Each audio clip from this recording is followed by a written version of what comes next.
Good morning, everyone, and welcome to our 7th Diverse Ed virtual event. My name is Hannah Wilson, and I am one half of the co-founders of Diverse Ed. I'm here with my wingwoman, Bennie Carver. Hello, I'm the other half of this dynamic duo, the one you see less often. But I'm really excited to hear from our speakers this morning, Hannah. It's going to be a pretty good show. Absolutely. I just want to do a massive shout out to the Summit Learning Trust in the West Midlands, who were due to be hosting us for a face-to-face event today, but due to COVID and everything else, we decided to flip it to being virtual. So thank you very much to all the staff who were working behind the scenes to get that going. Hopefully we can come and do a face-to-face event with you soon. And we also have some staff and students contributing, so you will hear from them at some point today or in future events as well. So today's theme is all about legacy. We want you to think about the legacy we are creating as leaders, as teachers, as governors, in the classroom, in the corridors, in our assembly halls, etc., when it comes to the DEI commitment. We've got a focus today on those who are starting their careers in education, those who are trained to teach, the early career teachers, and their supporters, their mentors, their coaches, their lecturers, really thinking about how we can get these conversations going from the start, from the get-go. And we've got some NQTs, some ECTs talking today, showing what are they doing in their first, second, third year of teaching to show that commitment as well. So really excited to hear from people with very varied experiences in the education sector. So it's unheard of. We're actually running ahead of time, so we are going to start early. Our first speaker is from our partner, Lifter. And the lovely Anna is a fellow English teacher. So clearly there's a bit of bias here from Bennie and I as English teachers as well. I've had the pleasure of hearing Anna speak before. And she's going to be opening today's event talking about character and values-based learning, a teacher's true legacy. So Anna, a very warm welcome on this sunny Saturday, and over to you. Thank you, Hannah. I must say I'm pleased that we're running slightly ahead of time because I'm likely to run over. So yes, hello everybody. It's really nice to be here this morning. This is my second Diverse Ed event. I really enjoyed my first one, so delighted to be here. As Hannah said, I was an English teacher for 11 years and I now work for Lifter as their professional development lead.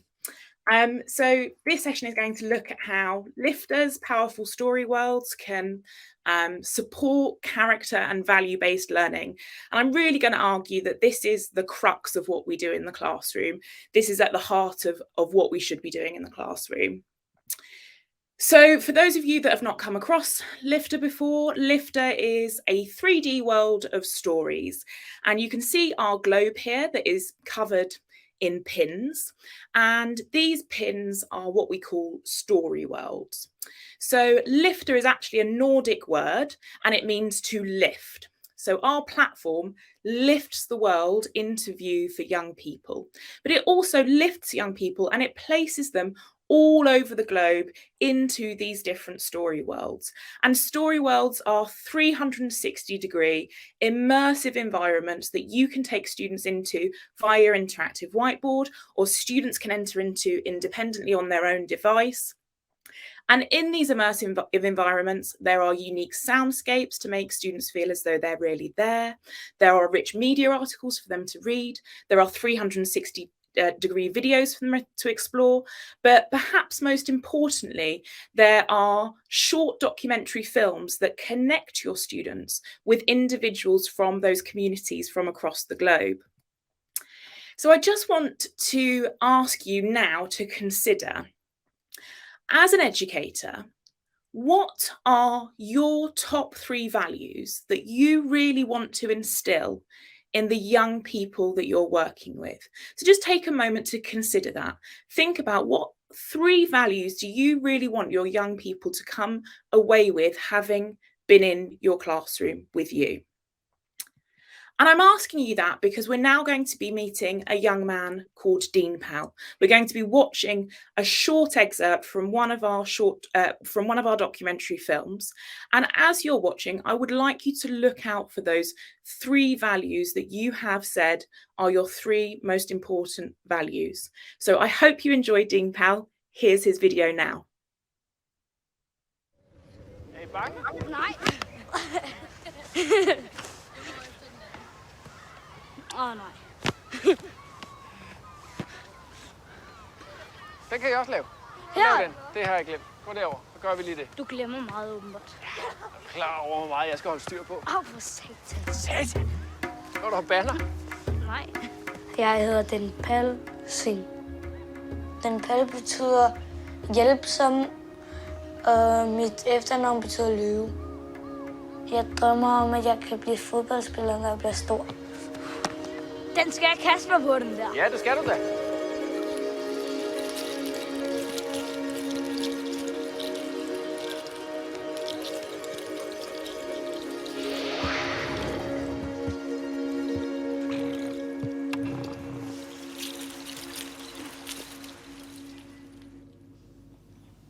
Jeg er en sikker, og jeg skal beskytte mit hår. Det går hertil, når jeg står. Mit hår er aldrig blevet klippet, og det kommer det heller ikke til, fordi vores hår er en gave fra Gud. Jeg har flettet det lige nu.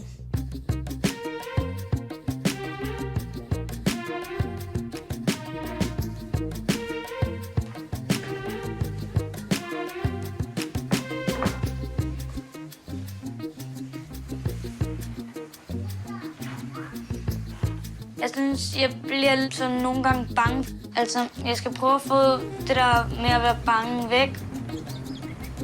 Vi ses, Stenbald.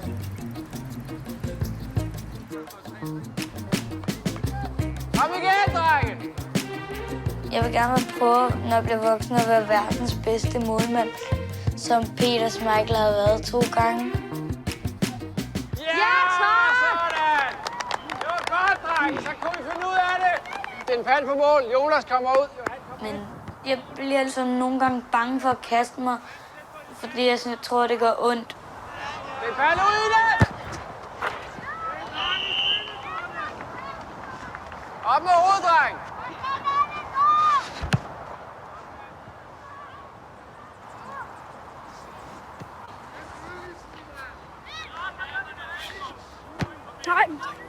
Ja, så mange gange snakker om det der. Ikke noget panikmålspark.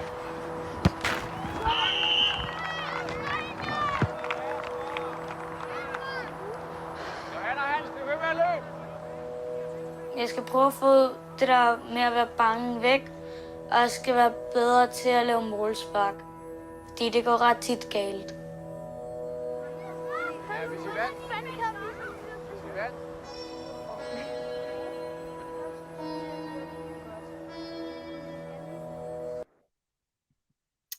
So I hope you enjoyed meeting Dean Pal. As I've said, that's just a short excerpt from a slightly longer documentary film.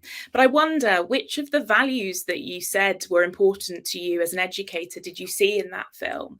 I think it's full of values, and actually there's a lot more to that film, and you could extend even the number of values that you see there.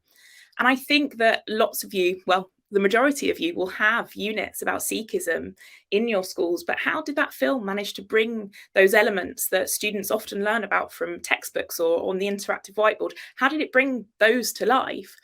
And I also want you to consider how a film like that is important for your students beyond those 2 reasons, beyond the values, beyond bringing Sikhism to life. Because I would argue that a film like that for young Sikh people in your classroom provides a mirror for them. And for those young people who are not Sikh or don't know anybody who's Sikh, it provides a door through which they can experience somebody else's life and learn to empathise with them as well by seeing the similarities that they have with them.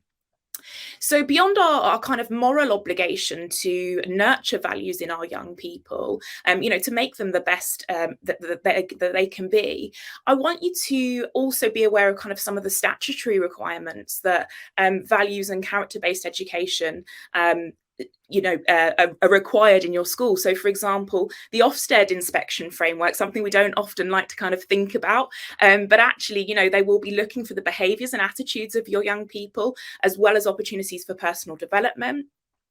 Also, the relationship, sex and health education framework, the RSE framework, which was released in 2019 and updated in 2021. That also makes reference specifically to nurturing healthy and respectful relationships, which obviously values and character-based education are a key part of. And also our schools, obligation to provide SMSC or spiritual, moral, social and cultural education. Obviously, values and character education are very much bound up in that as well. So if you are interested in character-based education, you might want to go away and explore the Department for Education's character education framework. This isn't something that's statutory, it's some guidance for you. You can see here on the screen that there are 6 questions as a starting point for you to start thinking about character-based education in your school. So you can go away, have a look at those questions. If you're an early career stage teacher, a trainee teacher, might be something that you want to discuss with your mentor. I just want to make reference to how we've seen impact on young people in terms of their values and attitudes. So this is a particular case study we did at a primary school in Leicestershire, and students were shown these 6 pictures of people before they actually went into the lifter platform. And they were asked, out of these 6 people, who did they feel they had most in common with? And students chose overwhelmingly number 4, Michael from Finland, which was closely followed by number 1 and number 6. And what was really interesting is that after they met these 6 people through Lifter's immersive story worlds and documentary films, their attitudes and their values changed. They went from deeming Mohammed, a Palestinian taxi driver living in Finland, the 5th person that they might have anything in common with, to becoming the most popular. He came out as first. So you can see the shift in attitudes and perceptions. Independent research at the University of Tampere in Finland as well has also shown that Lifter's story worlds help to develop empathy and understanding and reduce prejudice and discrimination. And if you're wondering, well, that's great, that sounds wonderful, I liked that film, but how on earth do we get started? Don't worry, because Lifter's got lots of pre-prepared lesson plans for you, over 230 in fact. So these pre-prepared lesson plans, you can see at the bottom of the screen there's what we call a task card. Those task cards guide students through the lesson step by step. And if you're presenting on your interactive whiteboard, takes the teacher through the lesson step by step as well. So if you are interested in getting involved, the simplest and most straightforward way to get involved with Lifter is by signing up for Lifter Starter. That's completely free. It gives you access to 2 of our immersive story worlds and all of their associated resources, which includes, I believe, around 15 pre-prepared lesson plans. The link is there on the screen for you to take away and use to sign up. And I know that Hannah is going to share that in her follow-up email as well. So that's everything from me. I think I've managed 10 minutes. So thank you very much for having me, and I'll look forward to any questions. Fantastic. Thank you, Anna. That was really, really useful. It's always wonderful to see the work that Lifter is doing. Now, we've not had any questions from our audience. So just those of you listening, if you do have any questions for Anna, please drop them into the chat and I'll try to make sure that she gets access to those. But there is a question from me on this, because obviously teachers abide by some of the kind of rules and regulations around kind of values, and one of the values statements, obviously the ones about British values. So how does this work, and how does this fit in with the concept of British values? Sure. I mean, from my point of view, I would argue that British values are worldwide values, right? Okay, there's nothing distinct about being British that makes us have better values than anyone else elsewhere in the world.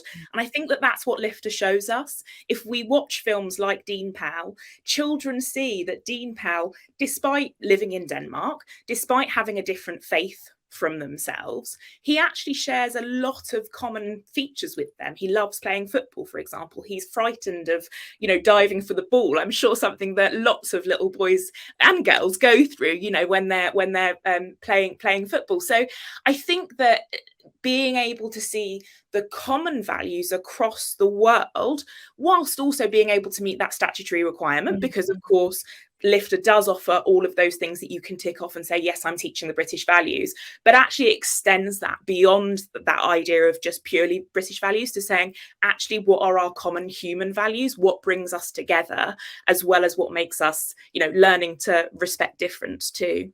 Yeah, and I think that's a wonderful way of thinking about it, this idea of universality of experience. And also one of the things that struck me about the story of Dean Powell is that, he's not in India or the Punjab or in Pakistan, he's actually in Denmark. And I think children seeing the kind of the way that people live in different parts of the world, you know, that kind of non-stereotypical thing is really important. And there's some really nice values in the chat actually that came up. I don't know if you'd have a chance to see them, but David Lowbridge-Ellis has talked about the concept of listening over speaking and finding rather than assuming and giving more than you take.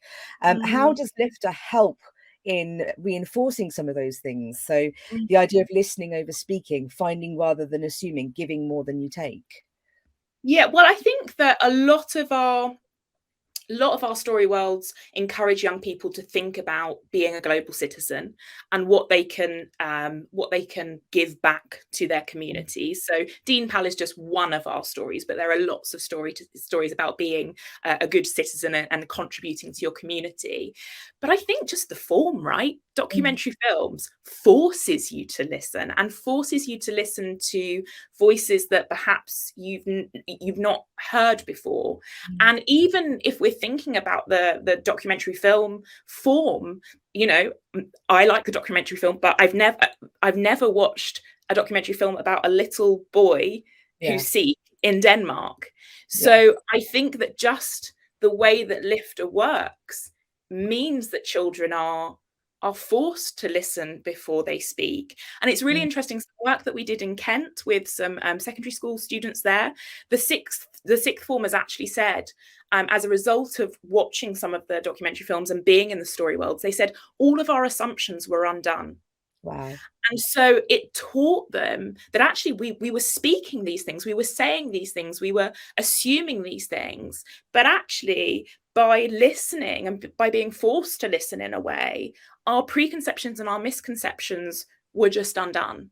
Yeah, absolutely. Adrian Mclean in the chat has asked about, you know, the term tolerance within the values, and it strikes me that you're saying that actually we're moving beyond tolerance here with immersing ourselves in these story worlds. Would you agree? Yeah, completely. And that's why I love this metaphor of windows, mirrors, doors, which was coined by Rudine Sims Bishop, the American academic who studied American children's literature, and particularly the representation of African American characters in literature. And she talks about stories providing windows, mirrors, doors.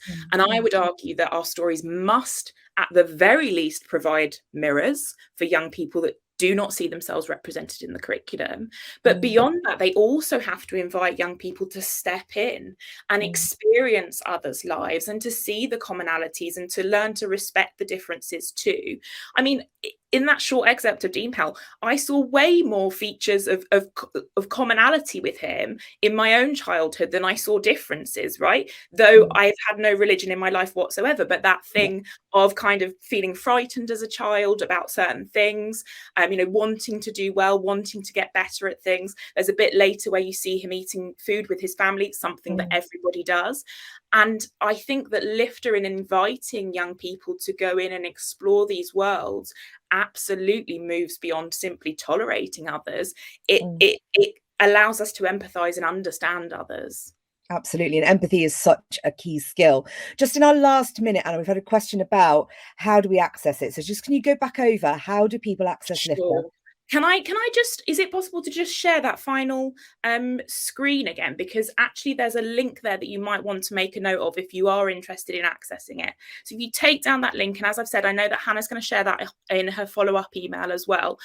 So take that link. That will allow you to access what we call our Lifter starter package, which is our most straightforward way to get started. Totally free indefinitely, which means you get access to 2 of our story worlds, one in the UK, one in Ethiopia.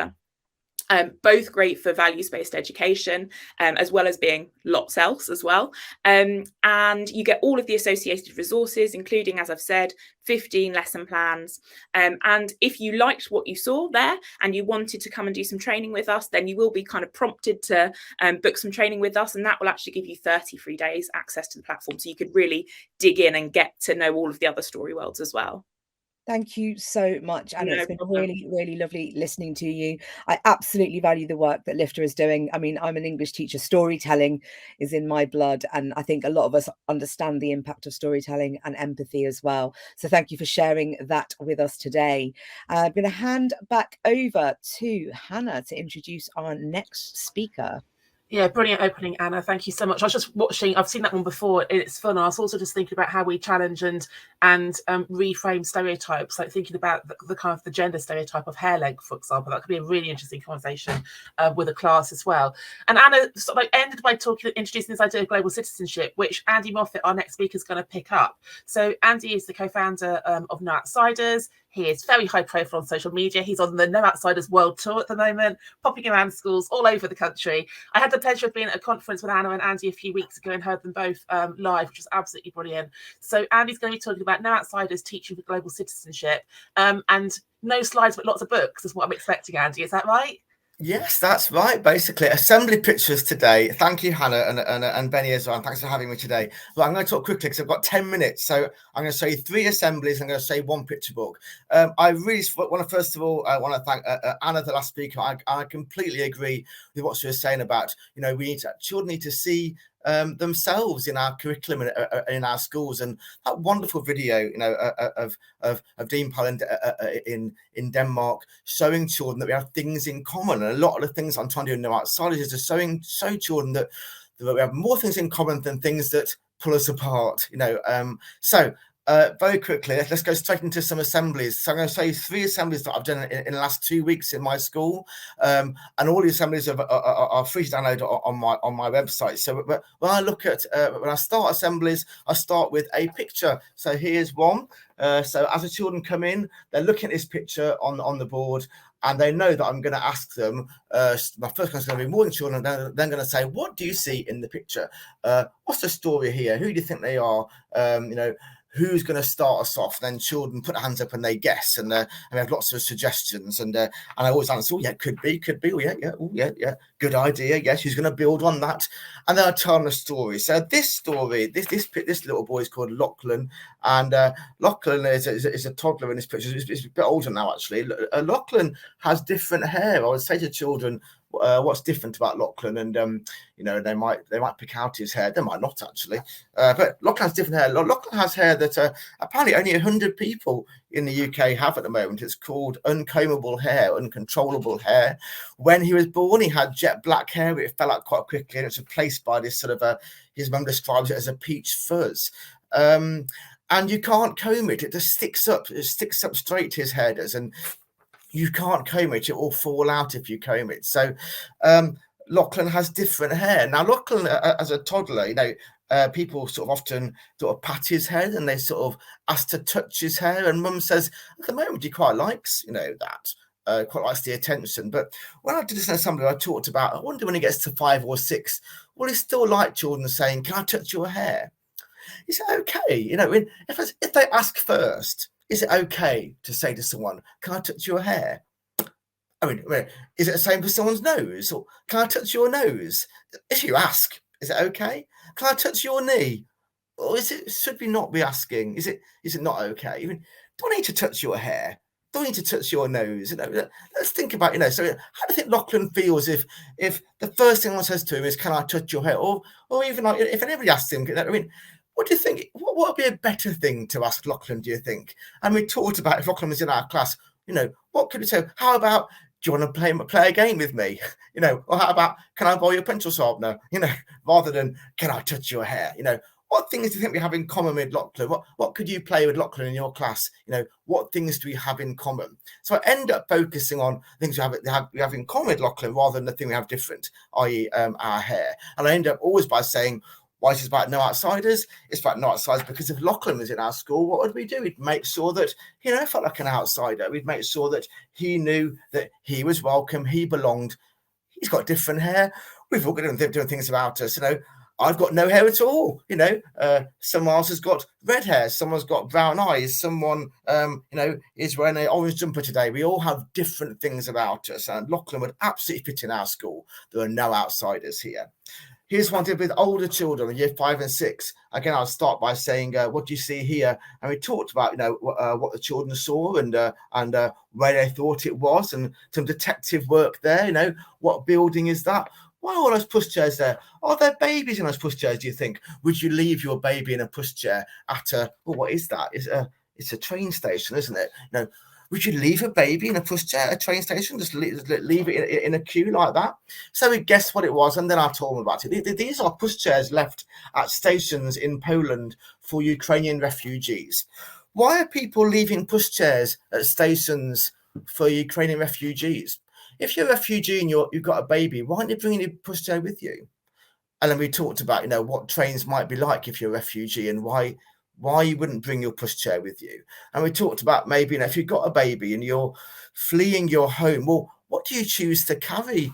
How do you carry everything? And would a pushchair be a priority for you? But then imagine if you arrive and you've got to carry your baby all the time. So, and how do you feel when you arrive at a station and you've got no food, you've got nowhere to live, and you're carrying your baby? How are you going to feel? Also, likely no language as well. And then you see someone's left you a pushchair. How would that make you feel? What does that pushchair do? It could make someone who would feel like an outsider when they arrive suddenly feel like an insider. I belong here. Someone's left this for me. Someone wants me here, actually, and wants my baby, and they've left this for me to make my life easier. It's a great no outsider story, isn't it? And then we talked about, well, what is a refugee? How do you become a refugee? Could I be a refugee one day? Are you born a refugee, or can you become a refugee? What do we say about people who are different, like refugees? How would we make someone feel welcome in our school if they came? The final one I'm going to show you is this one that we did this week. It's a lovely story from America. Again, I'll say, what do you see here? What's happening? This is about a man called Curtis who, after lockdown, asked the question, how do grown-ups make friends? He said he'd forgotten how to make friends. So he wanted to make his neighborhood a better place. And also help people as well. So he decided to have a pancake party, and he put flyers up in his neighborhood, and he said, I'm having a pancake party, come and join me. He did talk about whether it'd be really embarrassing. He said, what if no one turns up? But he said, sometimes you gotta make yourself vulnerable. You gotta put yourself out there, he said, and take a risk. Well, 100 people turned up, and he did it again, and 300 people turned up, because he said that even if you don't like pancakes, you like the idea of them. And he also said afterwards that he thought actually people weren't coming for the pancakes. What were they coming for? They were coming for the feeling of togetherness. What does that mean? The feeling of togetherness. What can we learn from Curtis and this story? Why is it about no outsiders? Because Curtis is making sure that everyone is welcome. He's making sure that no one is left out. Right, I've got 3 minutes. I'm going to read you a story. This is my current favourite story. I love this. It's not a no outsiders scheme, but only because it was released very recently. But any book that I like, I stick on my website and lesson plan. This lesson plan going up this afternoon, and I'll show you how I would read this story. I've read this a couple of times in schools that I visited over the last couple of weeks. The Spots and the Dots by Helen Bow. So on one side of a hill a long time ago lived a small tribe of dots in pods round and low. Oh, sorry, spots in pods round and low. Oh, by the way, children, I haven't read this story before. It's a new story, so I'm really looking forward to seeing how it ends. I like the look of it, though. The little spots all love to bounce very high. Some of them sometimes bounced up to the sky. But as they bounced further and further away, the mummies and daddies had something to say. Don't go over the hill. Whatever you do, you know the drill. Whatever you do, don't go over the hill. Now, I'm not going to do all this book because of copyright, and I'm just aware of time as well. But basically, the point of the story is the spots are terrified of the dots who live over the hill, and are always told, whatever you do, do not go over there. And their parents are also terrified as well, and their parents, because everyone knows just the spots are awful. They will kill you. They'll catch you. They will take you away. Anyway, basically, oh no, there's a baby dot on top of the hill. What's going to happen? And then he notices, what's this here? But he's also terrified. Help, said the someone. I'm scared of the spots. The spots, said baby Spot. Don't you mean dots? No, I'm a dot, and scary I'm not. Well, me neither. I'm friendly, and I am a spot. And there's a great line here. The spot and the dot both stared in surprise as the world started changing in front of their eyes. What does that mean? The world started changing in front of their eyes. What's changing here? What are they really realizing? They're realizing that all those things they heard about each other actually aren't true. The two babies bounced up and down delight, rolled down a hill from a very great height. And then from that day onwards, they played, laughed a lot. The spots on the dots, dots on the spots. Now all could be friends. No one was scared. And the whole of the hill from the top could be shared. Oh no. Oh no, I'm so embarrassed, children. I should have read this before. It's upside, there's a misprint here. It's upside down. Oh, this is a lesson journalist. I really should read books before I reading to children. Hang on a minute. This looks familiar. Why is this? Is if I turn it around the way around? Oh, what? Hang on a minute. What's this about? So the first line of the one I just read was, on one side of the hill a long time ago, lived a small tribe of spots in pods round and low. The other side starts with, on one side of the hill a long time ago, lived a small tribe of dots in pods round and low. What's happening? Who can explain what's happening here? Who can explain to you what's happening? And then we talk about what's happening here. The fact that the book has actually got two sides because they tell two sides of the story. What a fantastic... I wish I'd written this myself. I haven't written these any picture books. If I was going to, I would write this. Well done. And thank you, Helen Bow, for writing this brilliant book. And that's 10 minutes, isn't it? Wow, look at that. I've just taught for non-stop and we've got to the end. So, Hannah, I will leave it there. But thank you very much. Thank you, Andy. That book is awesome. I think Isn't it? Oh my goodness. I think people have been saying in the background, that is a cool idea for a book. So a couple of questions from me around why you think storytelling is the most important way to teach young children about difference and about what it means to be no outsiders. In your experience, how powerful has it been? Yeah, so I love stories. So I've been teaching for over 20 years, and first of all, I just love a good storybook. It's great to my class. I teach year 5, but my class love a good picture book. But what I like about picture books is that you can relate to them. So you can remove challenging subjects. Now, I'm not going to ask children about, how they feel about something. We talk about characters, and then you might bring in how we feel. But first of all, we can talk about the characters. So it makes it easier for children, for teachers as well, to approach challenging subjects when you're talking about characters in a book. Mm-hmm. And it's just a window into the world, isn't it? I mean, how would you talk about, racism and about prejudice and about,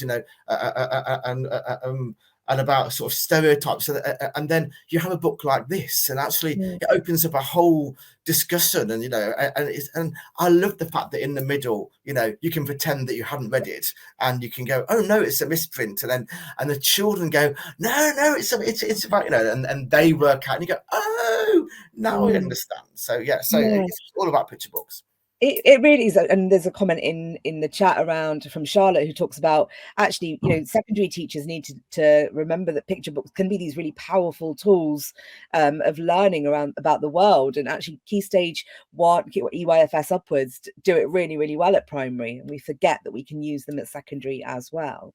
I've got a question that I'm going to play devil's advocate here for a minute, Andy, because a lot of our early careers teachers will be battling with things like planning and behavior management. They might think, oh, why do we need to do this? And also, are we allowed to talk about these controversial issues around racism or microaggressions, which is what you were talking about with some of those pictures? Is that something that an early career teacher should be tackling at that point in their career? Yes, absolutely, because the DfE and Ofsted also are very clear about schools needing to prepare children for life in modern Britain. You mentioned earlier with Anna about British values, this is all about British values. Tolerance, so I don't like the word tolerance, but I'd rather someone was tolerant than ignorant. It's about preparing children for a life where they're going to meet different people, and to not be frightened of the difference. If you look at the figures in hate crime, well, not even because the figures in hate hate crime are huge and are rising every year. But look on, what trending on Twitter this morning. The fact that there was 4 stabbings in London yesterday. I mean, what is going on, people? This is the world that our children are going into. So can we affect that? Can we change that? Can we reduce hate crime? I think it is about education, actually. Schools, we have a huge part to play in making society a better place. Definitely. Certainly when I started my career, I had these ideas about what I wanted the world to be, but I had no mechanism to get there. So how can people access the work that you are doing to give them inspiration, to set them off on the right path? Yep. So if you look at the No Outsiders website, it's www.no-outsiders.com. And there's about 400 assembly pictures there. The pictures are, you get the picture and then there's a description of the story, and there's questions to ask. So it's a full assembly plan. And there's also, if you look in the resources page, there are loads of lesson plans. But basically, every time I find a new picture book, I just stick it up there with a lesson plan, because, in the scheme, there's an Outsiders scheme, there's a book, but there's 42 lesson plans in that scheme, but there's new books coming out all the time, that are absolutely brilliant. So there's a wealth of stuff out there that we can be accessing. Absolutely. I absolutely encourage people to go out and have a look at the No Outsiders website. There is really a wealth of information out there. So we haven't got any other questions from the audience, but I'm going to throw another one in, Andrew. So when you first started teaching, was this something that you were doing back then, or is this something that you developed over time as you grew as a teacher? So yes, I didn't do any of this for the first 10 years of my career. I just wanted to be a good teacher, really. So I never really thought about this stuff, to be honest with you. And then it was really when I sort of wanted to start. I started to think it was bothering me that I wasn't out to children. That's where it all came from. It wasn't until 11 years into my career, I finally decided that I should be able to come out in school, because I spent 11 years terrified of people finding out that I was gay. Absolutely terrified. Literally meeting kids by accident in town and walking away from my partner in case anyone thought I had a boyfriend. It's just absolutely ridiculous of being terrified of children finding out. So this kind of work has really, I hope that no teacher today feels like that. They have to hide a part of themselves. And the world is a different place, but we have to be the ones that make it different. Yeah, absolutely. And I still think there are teachers out there who do really struggle with the idea of they're kind of being their authentic self in the classroom, and are also worried that if they start talking about some of the issues around LGBT in schools, that they will be labelled the LGBT teacher. And I think this is where actually it's probably worth pointing out that you don't have to have this protected characteristic to do this work, that you can be an early careers teacher who is not gay, or someone who hasn't got a disability, but still seek out those picture books, seek out those stories, go to the website, and start actually kind of going on this journey a lot earlier than perhaps you or I did. Last question from me, promise, last question. If you had to recommend 3 books other than the Spots and Dots book that would be the absolute, look, these are the go-tos, what would you recommend to our audience? Well, it changes all the time, but I would say, what would I say? There's a really good book about transgender awareness, which I love, called Introducing Teddy by Jessica Walton. It's hard to find books that explore this in an age-appropriate, child-sensitive way, but I think it does it really, really well. It's about a Teddy that transitions. It's just beautiful, but it's actually not about being transgender. It's about non-judgment and acceptance. I would say Julian is a Mermaid by, I think, Jessica Love, and it's about a little kid who just wants to be a mermaid, and he dresses up, and again, it's about acceptance. Non-judgment. Basically, Nan loves him and accepts him and takes him out in his mermaid costume. And the last one, I would say, I've always had a thing about Be More. I think it's called Be More Badger. I could have the wrong title there. I think it's called Be More Badger. And I use it in year 6, and it's about a badger that decides everyone's got to be more badger, and he puts up signs saying, badgers are best. And no one questions him, and they all say things like, oh, well, maybe he's right. He sounds so sore. I mean, he must be right. And so they try to be more badger, and he sets them tasks. If they get tasks wrong, they're chucked over a wall into a different part of the forest, so they can't be in his forest anymore. He ends up with no friends. He ends up on his own. Oh, I've just thought of another one. The Little Island by Sumitra Hallis, something or other. Anyway, it's basically about Brexit. It's really, really good, and it's about an island. Who decided we want to be on our own. We don't need anybody else, and it all goes wrong full and basically end up having to build a bridge to invite other people in. It's very, very clever, very, very interesting. Sounds wonderful. Thank you so much, Andy. That was so interesting to hear from you. Your love of books is just something that I absolutely just, oh God, fangirl over. So I'm going to hand back over to Hannah. Thank you so much, Andy. Hopefully we'll catch up with you soon. Hannah, over to you. Yeah, fab work there, Andy. You must be on sales commission for all of those publishers and books. I'm sure we have sales spikes after every event where we have you talking about all the books that everyone should be reading. So our third presentation for part 1 is from 2 of our colleagues at the Association of Science Education, Vicky and Rebecca. They are going to be signposting and talking about some of the fantastic initiatives that they are running in schools. Some very practical takeaways, 2 things you can all go and do in school on Monday to make your classroom more inclusive. So welcome, Rebecca and Vicky. It's fab to have you here. Looking forward to listening and learning from you both. Thank you. Thank you. Hi, so my name is Vicky, and I'd like to introduce my colleague Rebecca as well. Thanks for the introduction there. As they said, we're from the Association for Science Education, and we're working on an Inclusion in Schools project. We are recruiting secondary schools, so if you're interested in that, please do follow the links that are coming through in the chat, get in contact, and we can talk to you about signing your school up. We're very interested in talking to you about that. What we'd like to talk to you today is 2 things that you can do in your classroom on Monday to make it more inclusive for your students. So there's a sort of quick win, but laying the foundations that will lead to more inclusive practice for your students. And the first thing that we're going to talk to you about is your language, so inclusive language. This is really important because obviously communication in a school is key. That's your communication when you're talking to your students, it's your communication in your PowerPoints, it's your communication in your posters around your school, it's the communication that you hear between your students, it's the communication between your colleagues in the staff room, in the parents, it's the whole school community. It's everything. It's absolutely integral to everything that's going on. So a couple of tips around that. And we just want to share a couple of personal experiences to show that we're all still learning on this journey. So my personal one, and I totally blame my PGCE mentor for this one, because he actually said to me to address my classes as guys because it was less formal. And as I thought about this, I was like, guys, it's not inclusive. It's not inclusive of my female students. It's not inclusive of my students who don't identify as male. It's not inclusive of those who may be questioning their gender identity. Even though some people consider it a gender neutral term, it really isn't. But because it's so sort of ingrained in our cultural language, it was a really difficult one to break, and I really had to train myself away from it. But I have trained it out of my language. So I know some people have used spoke. That's something that I've heard people use. It doesn't sit comfortably with me. I use people a lot. So I will often address them as, right, okay, lovely people, this is what we're going to do now. I teach science, so I'll be, right, lovely scientists, this is what we're going to do.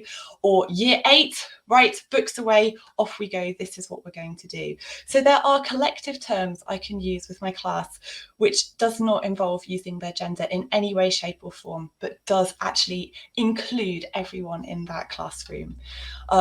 Rebecca, you had some really nice examples. Yeah, thank you, Vicky. Yeah, language is so important and it underpins everything that we do. And that's why it fits in with today's theme of legacy. You know, it's something that we can start on today, and we do need practice with it, and we can get better. So don't worry if you do make mistakes. Inclusive language seeks to treat all people with respect, dignity and impartiality. And the examples that I wanted to give were, get your mums to sign your homework diaries tonight.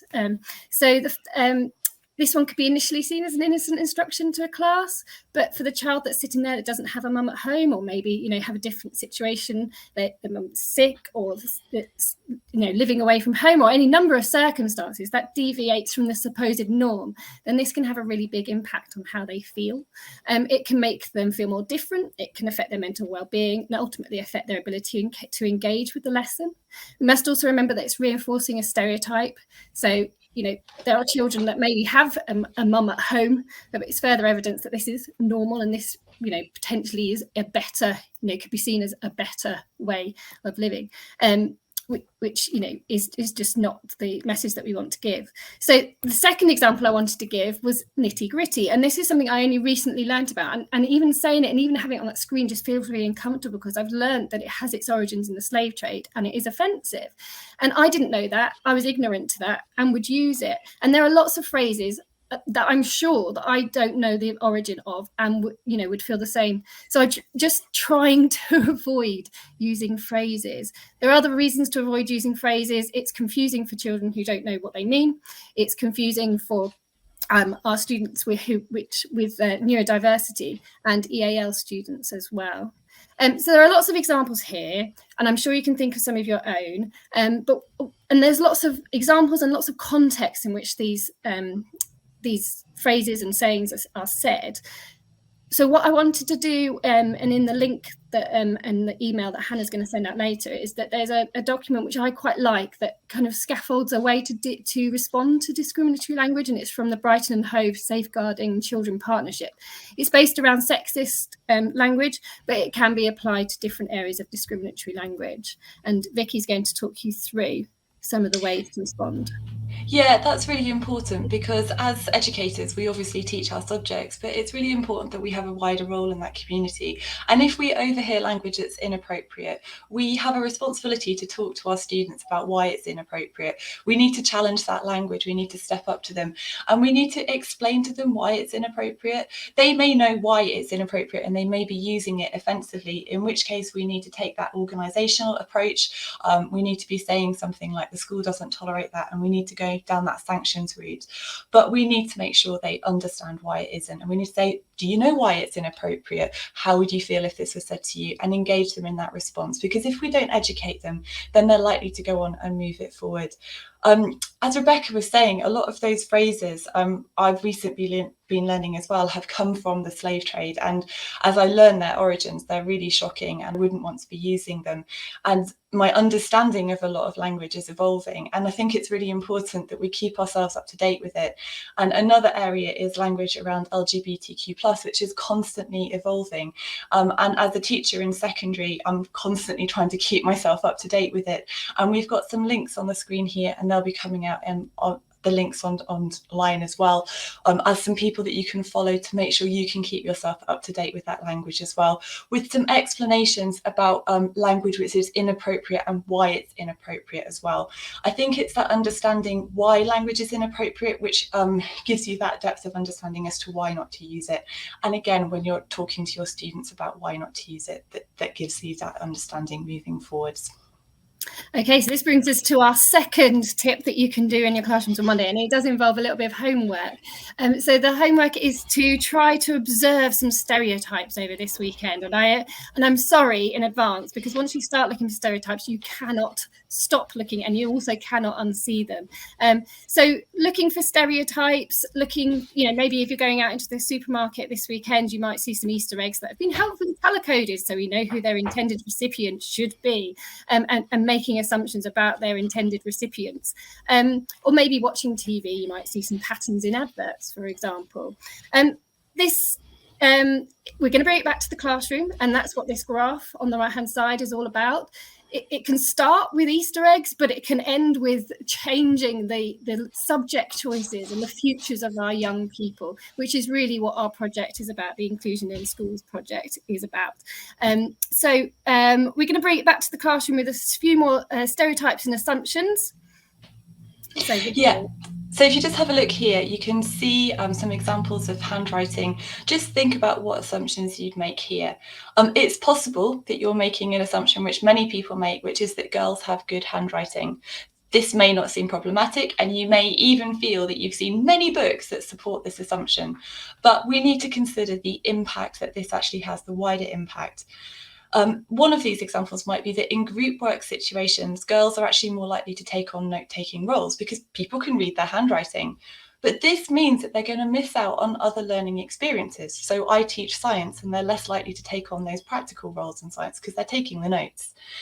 But this also then means that boys are more likely to miss out on chances to practice note-taking skills, but also chances to practice their handwriting. So their handwriting's not going to improve. Okay, now you as a teacher have a responsibility to help avoid these situations. So you can rotate these roles. Okay, so on Monday, you can just be aware of this and ask to rotate those roles. But moving forward, you could even just print off a set of lanyards, which you can hand out to your class, and then actually have a more formalized system in place moving forward. And the last one is to review your lesson resources for Monday and think about the role models, the images, the context, and the stereotypical messages that might come into your lessons. And that's it, although we could talk for a very long time about this. Thank you. Okay, thank you both so much. It's really lovely to see that practical element to the advice that you're giving, and some really important things being raised. So I've got some questions, and one of them is about this idea of using language that is offensive. Now, whenever I do any work on DEI, people say to me, like, you know, what can we say? What can't we say? And so people do genuinely have a fear about getting it wrong. What happens if you get it wrong? What advice would you give to early careers teachers, any teacher, about using language that is non-inclusive and how you deal with the aftermath of that? I think go on, go on, Vicky. I think you have to apologise. I think you have to admit it straight away. In terms of offensive language, I think that's not something I've had recently, but I've got a number of students that are going through the process of changing their gender, and I make the mistake of using the wrong name. So often they're out of school for a period of time, they come back in, and I accidentally dead name them. And it's definitely not deliberate, but the way I have dealt with it is an immediate apology, going and speaking to them, explaining it's because I've read their name in the register, whatever it is, and making sure that they know it's not deliberate. And I think my feeling on this is the most important thing is that you don't ignore it, because if you ignore it, it sends the message that it's okay. And you can't do that. If you make the mistake and there's a slip, you talk about the fact that there's an unconscious bias, that you've grown up thinking this language is okay. You've learnt that it's not okay. You know, there's a part of your brain that's still registering that you can use that language. You're trying to unlearn it. You've made a mistake. You're moving forward and you're doing your very best, but you're a human and you're going to make mistakes. If you're still learning, you could actually get your classes involved. You could say, okay, right, I'm trying not to use gendered language. If I use gendered language, okay, I want you to call me out on it. Okay, let me know if I'm doing this. Okay, depends on your classes and what they're like. Okay, but you know your classes. Okay, get them involved in it. Okay, involve them in it so they actually know what you're trying to do and why you're trying to do it. Yeah, it's so important, isn't it, to understand that, like, you know, we're not without mistakes, we're not without the capacity to make mistakes. And I think, you know, that idea of not dealing with it because we're scared often prevents the conversations as well. So yeah, really, really important. So Charlotte's got a question in the chat, and she says, what advice would you give to ECTs when we come across texts where language it's from a different time, it uses offensive language? How do you deal with that, either of you? I think it's an opportunity for discussion. You know, I think, I'm so impressed with, you know, Anna's presentation this morning and Andy's presentation this morning. And what they're doing is they're opening out discussions. And so, you know, if you need to use that text, if it's part of the curriculum, use it as an opportunity for discussion and to, draw out other themes and to open the eyes and the understanding of our young people.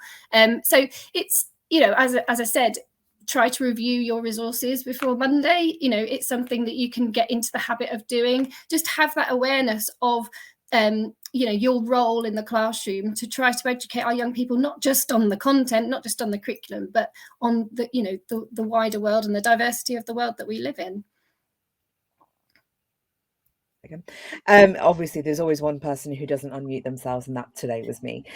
So yeah, absolutely. And I think this idea that English teachers do navigate this space, and 31 Books has said that English teachers find it very difficult to navigate that issue, talking about context. But you're right, the position that we put ourselves in as explorers of a text allow us to say, look, the language here was of its time. How do we view it now? How do we navigate it now? And Sally has talked about music being littered with offensive language and young people calling each other those terms. Is where do we go to work out what is allowed and not allowed? Is there a source of information that you guys use? I use the TUC Diversity and Dialogue source, and then I do use the Twitter handles that I put up and the Instagram. So I've handles as well. So I only learned recently, so BAME is no longer deemed the accepted form, and we should be using ethnically diverse as a way of referring, to those categories, but it's difficult, and it is evolving. Language evolves, so yeah, we do need to be proactive and do our homework, unfortunately, and have those discussions and conversations and be aware of our weaknesses. I think as well, it's one of those things, if you hear someone use a different term, it's being prepared to ask and say like, oh, that's a term I've not heard. Why are you using that? Because they may say, oh, it's because this term is now not appropriate for these reasons, because they may have read something that you haven't read. And it's learning, it's just evolving. And it's really interesting. It's really fascinating when you get into it, and it's evolving so quickly, and it is trying to keep track of it. But yes, it's constantly moving. It is, yeah. But we are constantly moving and learning as educators. So thank you so much for being with us this morning. It's been really fascinating to listen to you. We are now getting to the stage where it is our break time. So I'm sure that we need to make a cup of tea, go to the bathroom, do all of those things. So it's 9:55 now. We will be back live on this virtual Diverse Ed 7 conference at 10:05. So at 10:05, please come back and join us for our second round of speakers, and we will see you very shortly. Thank you very much.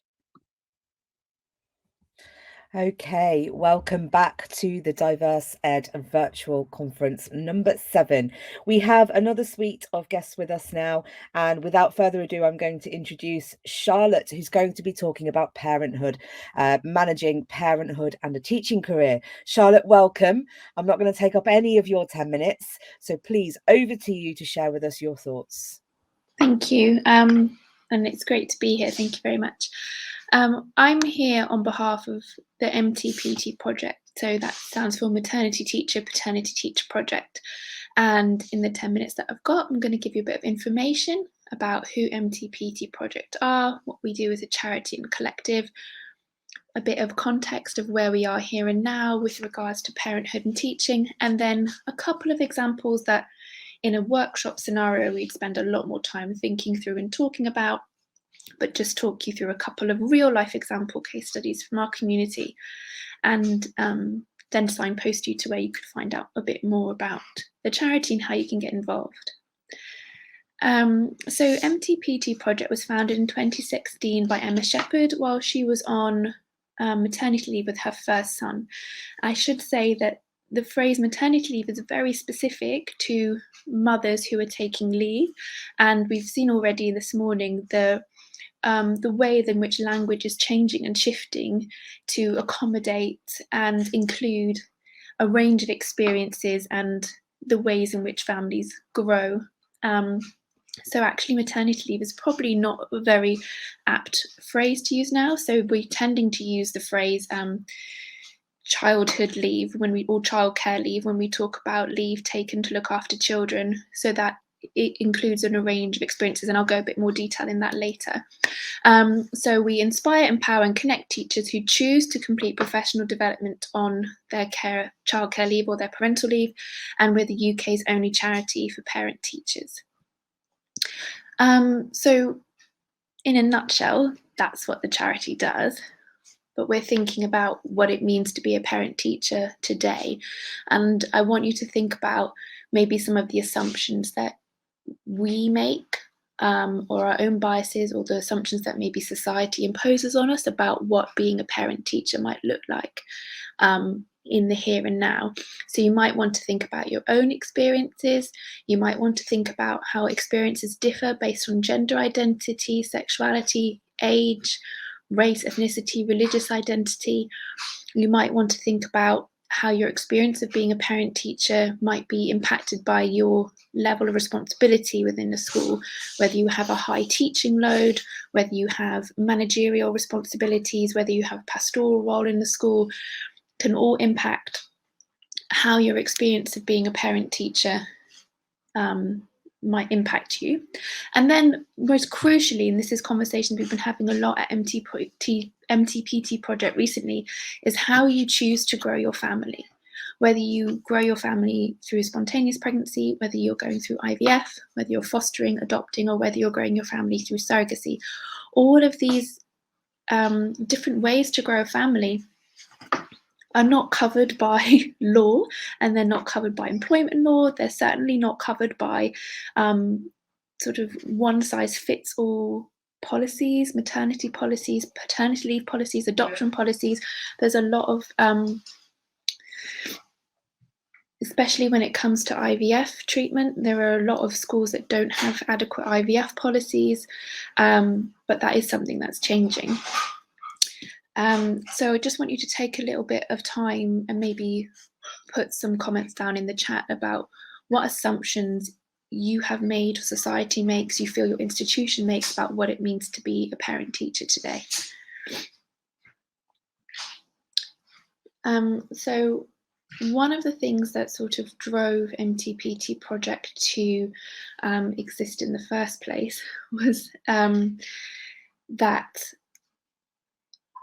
predominantly women in their 30s, aged between 30 and 39, are the largest demographic to leave teaching. And in any one year, there are about 11,500 women on childcare leave from the education sector.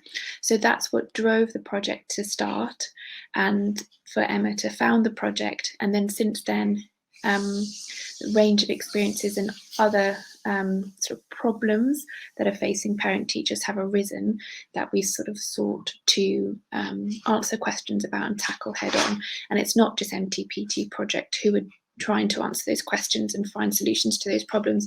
Yesterday, Pregnant and Screwed took a letter to Downing Street to raise concerns about childcare and ask that to be reviewed. And we've also, there are very influential people like Anna Whitehouse who are campaigning for flexible working and more family-friendly, life-friendly ways of employers working. So if we were in a sort of live workshop session, we'd be doing this in sort of breakout groups and looking at some of these problems and trying to come up with solutions, but I'll just share two with you today, and then you might want to apply these to other areas in your workplace. And thinking, why should you care about this as an early career teacher? Maybe you're in your 20s, maybe you are not thinking about starting a family right now. But although the work of MTP project can seem really quite niche, I want you to consider how many teachers do you know who are parents? Do you think that maybe one day you might become a parent? And you're allowed to say no to that question. Do you think that maybe one day you might be responsible for line managing a parent teacher? And so when you start asking those more broader questions, that's when you start to realize that the work of MTPT project actually is applicable to pretty much every level of a school or an institution, all levels of responsibility. So I'm going to talk through a couple of scenarios and then share with you the real life solutions, and then you can apply these to other contexts in your institutions. And some of the solutions aren't immediately obvious at first, but I hope suggest how schools can be a little bit more inclusive in the way that they work with parent teachers. So these are the questions to think about when you're faced with these scenarios. What actions can an individual take? a line manager take or a mentor take, and school leadership take, and then even maybe at a higher level, depending on the problem that needs to be solved or that needs to be addressed, governing boards of trustees. Then think about, well, what's the best outcome for all parties? And what steps do we need to take to get to that solution? And it might be that those steps are incremental. Okay, so in the yellow box, you'll see the sort of problem that was being faced, and in the green box, you'll see the solution that was taken. So these are real case scenarios, okay? A full-time teacher has recently returned from maternity leave, and she's suffering with anxiety and depression. She's had 2 days off last week due to exhaustion, and she's come to talk to you, her mentor, about her concerns and what support she can be put in place to help her. And it's cut off the bottom of the screen, but that says she explains that her baby doesn't sleep through the night yet, so she's up a lot. So she's up a lot during the night and coming in tired. She's got a full timetable. So the solution that was taken was that reasonable adjustments were put in place, and the teacher's timetable was amended so that she could, quote unquote, come in late 2 days a week, and that she had that option to not come into school till 9:30 on those 2 mornings. As a result of that, she actually took no sick days and hasn't used that arrangement yet. She hasn't had to come in late, quote unquote, to school so far this academic year, because just knowing that that option was there helped to relieve those elements of anxiety that she was feeling when she was up all night with her little one. Okay, and here's another that needs to be solved. There was a teacher on maternity leave, and she had a teaching and learning responsibility, and she wanted to return to work part-time following her maternity leave. Her initial request was denied by the school, and she was advised that she could return part-time, but she'd have to give back her TLR, so she'd have to not take that responsibility, sort of basically take a demotion for that. She didn't want that to happen, so she sought the advice of the MTPT project, and the advice she was given was essentially build a case study, don't take no for an answer. She built a sort of job share business plan, so how she was going to have her meet some of the requirements of her TLR, and how the TLR would actually be more beneficial to the school if it was shared between 2 people. She pitched that to the governing body, they agreed with her proposals, and she returned on a 0.6 contract. So sometimes it's about thinking a little bit out of the box and then going in solutions focused with those conversations. So if you want to know more about MTPT project, we've got a range of workshops coming up online and in person. We also do coffee mornings, both digital and in-person coffee mornings, which are basically social occasions to meet and network with other parent teachers. You can go to the website mtptproject.org.uk, or go through Twitter or Instagram or Snapchat or Facebook. And again, here's some signposts, some work that's really useful to start with if you're thinking about how you can make your school better for parent teachers. That's my little one in the background. He's having a hard time. He's having some big feelings. And thank you very much. It's great, Charlotte, just to have the kids in the background, because it's a reminder of why you're here and what you're talking about. So please, it's not an issue. I always think we sometimes try and sort of like zoom out all the noise, but actually that's why this conversation is so important. The fact you're multitasking and juggling that. So one of the expressions that comes up quite a lot around the MTPT and flexible teacher talent kind of space is this idea of what does it mean to have a family-friendly school, and the irony that actually our sector is full of parent teachers, but it's not always, our schools aren't always that family-friendly for the actual adults in the building. Could you share a couple of examples of best practice you've seen or heard about where schools are really making that commitment to making their schools family-friendly? Just use your outside voice, it's all good. Yeah, so actually the MTPT project is working on accrediting and family-friendly schools and giving them the family-friendly mark, which means that they can advertise that they are a family-friendly institution in job applications, for example. So examples of a family-friendly school, it doesn't necessarily just need to be family-friendly. People who choose not to have families also have lives outside school that can be curtailed by the life of education sector. And so sometimes it's about thinking, well, what's life friendly rather than just family friendly. But some examples might be that that there is time given to that there is time given for parents to drop their child off on their very first day of school, that their lessons are covered for them to do that first drop off for their child's first day at school, that time is allowed for nativity plays or harvest festivals that schools are doing, special assemblies that a school might be doing, and that life of that school and the life of their child is also celebrated. There are some great examples of schools timetabling parents so that all of their PPA time falls on one day, so that they then have that work from home day and they do their PPA at home, which means that they're able to do drop off and pick up or take their child to swimming at 4 o'clock rather than not their child missing out on that. So sometimes it's tweaks rather than changing, and those tweaks build a culture rather than thinking that everything has to change at once, and taking those small incremental steps and being responsive to the context of your school and your workforce. It's not one size fits all. Just like you adapt your curriculum to suit the needs of your students, you adapt your school culture and your policies to be inclusive of your staff body.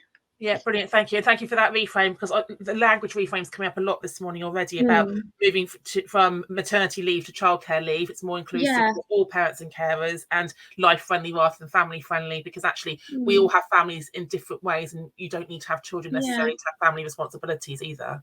It's one of those things that we've come across. MTPT Project have been working as a charity to write a book this last year, and one of the things that's really astounded us is the way in which the language of childcare leave is so gendered and absolutely, and so uninclusive.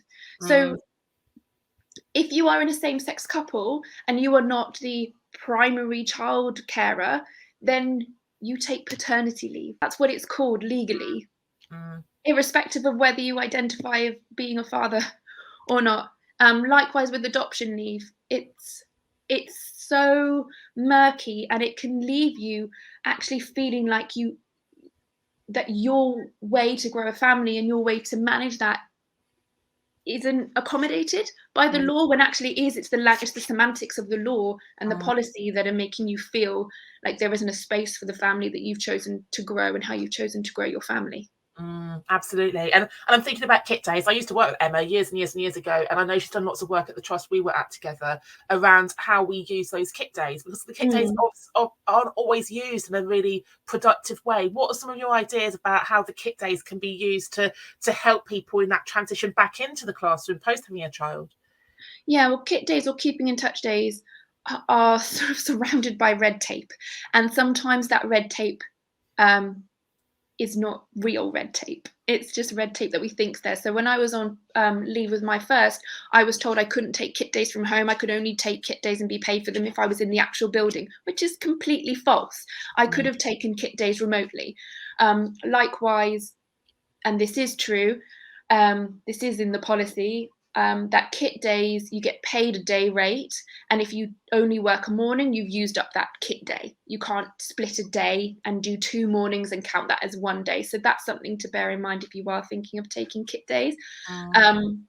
But there is flexibility around being able to take them remotely, timetabling a day so that if you're still exclusively breastfeeding your child, or if you need to pump, or if you need somewhere where kit days are one of those things that they're great if you have childcare available for someone to look after your child. So allowing and accommodating that child being in school for that period of time can relieve some of the burden as well. Brilliant, that's great. Charlotte, thank you so much for representing the charity today. It's great to hear the update, and good luck with the launch of the book. We'll be amplifying that when it comes out in April. So go look after your own kids now and enjoy the sunshine, and thank you very much. Back to you, Bennie, to introduce our next speaker. So wonderful to hear from Charlotte. I love the phrase life-friendly school. I think I'm going to take that with me. Right, our next guest is the wonderful David Lowbridge-Ellis, who is joining us through all sorts of adversity this morning. David, it's so good to see you. How are you? I'm fine. Present. Yeah, I'm not on mute, am I? Just checking. There we are. I am COVID positive, however, which I only found out an hour and a half ago. So my husband has just tested positive as well. So we're going to enjoy our 7th wedding anniversary, not as planned, but yeah. Anyway, we'll make our best of it anyway. Good to have you. Go for it. Okay, thank you. So there we go. Okay, so I've called this session is gay. Just, you know, it does what it says on the tin. I'll explain why I've called it that in just a minute. Let me just make sure I can move them. There we go. So just in terms of who I am, I'm not going to give you my entire boring life story. I lead on school improvement across Matrix Academy Trust in the West Midlands, and there are all our schools and things below. I'm an English teacher for the last 18 years. I'm also very well aware of my privilege. I'm white, middle class, cisgendered, ish, although I'm not particular, and about any particular gender identity. The more you look into gender, the more interesting it gets. I'm ginger as well, so only 2% of the world's population, you know, ginger and proud, and I'm also gay. Which is what I'm going to talk about today. So, as I say, I've written loads and loads of stuff about this over the years, so I'm not going to retread any of that. But if you're interested, there's some of the publications and blogs and things and all that sort of stuff if you are interested. And you can find all of that through Twitter if you're really interested. So why have I called this session gay? That's because it is. And Charlotte, there have been so many really great sessions already today that have touched on language. And I thought, what can I realistically do in 10 minutes that could have an impact on people, that people will actually find useful? And I thought, I'm just going to focus on one word, because this one word unpacks quite a lot of issues, and also give you some practical strategies for how you can use this word to teach pupils, but also you can use this approach to teach any words related to diversity. So why this particular word? Well, obviously, I have a personal investment here. I grew up in the 1980s and 1990s. If we're talking about legacy, which is the theme of today, then the legacy of the Conservative government of the 1980s was that they made it more or less forbidden, mostly more, to tell kids that it was okay to be gay in school. You know, you've got that famous speech by Margaret Thatcher about that children are being cheated of life if they're told that they're okay to be gay. So the consequence of that was not great. So I grew up in an era where the word gay was usually synonymous with fear and death, shame, and all of that horrible stuff, which, to be perfectly honest, as a 39-year-old, I am still unpicking some of that stuff. And hopefully the younger people in the audience today won't be quite as weighed down by some of that stuff. But if you are, maybe some of this stuff that I'm going to talk about is going to help. I wasn't sure whether to put this in, to be honest, because it's a nice, bright, sunny day on a Saturday, and some of these words are not very nice that I'm about to put on the screen. And if you were homophobically bullied at school, which, let's face it, a lot of people are, and you don't have to be LGBTQ plus to be homophobically, transphobically, or biphobically bullied. So bearing that in mind, just to kind of talk about the impact of what the Conservative government doing was, there was a 2001 survey, which is the year after I finished school, of English and Welsh pupils. And these were the words that were said to be used to slag people off in the school playground. That was the phrase that the researchers used. So I'm not going to read out those words because they are horrendous terms. The last two in particular were very common at my primary and secondary schools. An interesting finding, though, beyond the remit of gay today, is that actually sexist terms are even more common in 2001. And I don't know if they still are today. I couldn't find a more recent study that did the same thing. Less common with racist terms, and pupils were less likely to see homophobic terms as a problem. And that's the key thing, really, because the word gay is synonymous with negativity in the vernacular out there in everyday language. A lot of pupils I've found over the years don't initially see it as a problem. So sometimes that problem seems unsurmountable. And I you know, not in our trust, but I've talked to senior leaders who are like, we can't do anything about this. It's just something there in the language. And my answer to that one always is, well, yes, you can actually. And we need to use the words gay, lesbian, bisexual, transgender, queer, and all of the other terms in the correct way. Because when we do that, we tell pupils it's okay. Now, I actually wrote a Assembly called It's Okay, and I published it in the LGBT Ed book last year, I think it was. So if you want to read that, that's fine, or I can send you a copy of the original file if you're really interested, if you want to run it at your school or you know someone at your school who does.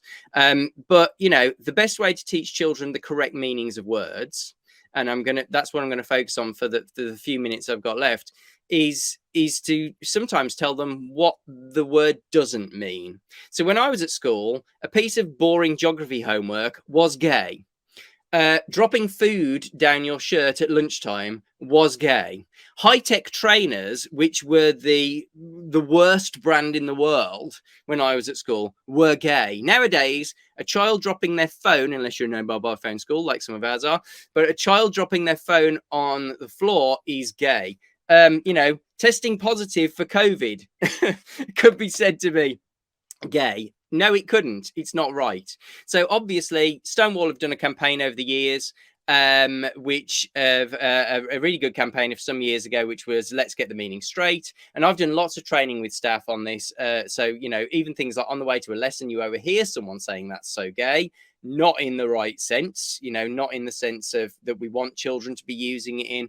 And sometimes staff just need the right words to be able to kind of come back to that. So I'm not going to read those aloud, but they're some of the sorts of words that people might use to kind of combat that sort of thing if you're very pinched for time. The best thing that you can do, though, is really go to town on it. Now, I know many people in the audience will be familiar, and I'm an English teacher. I know there's lots of English teachers on here today, and you'll be very familiar with Freya diagrams, which have become quite an in thing over the last few years. And I absolutely love a Freya diagram. I'm so sad whenever I see a Freya diagram in a lesson when I'm walking between classrooms and in schools. I immediately go, wow, amazing Freya diagram, and talk to the teacher about it. And well, yeah, so it's something we're really, really big on. But a Freya diagram is essentially going to town on a single word. And the best way to teach people the meanings of words and get them to lodge in their heads is to go to town on it. Use the non-examples like I've talked about there. Give them an explanation.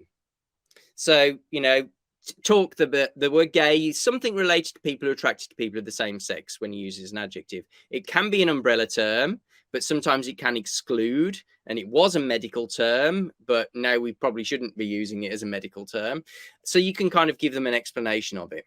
You can also go into some etymology of it. So, you know, a lot of people are quite surprised. So if you're reading a text with a group of children from the 1950s and 1960s, the meaning of homosexual for gay was actually there in the 1950s and 1960s. It was coexisting alongside the earlier term for happy and bright.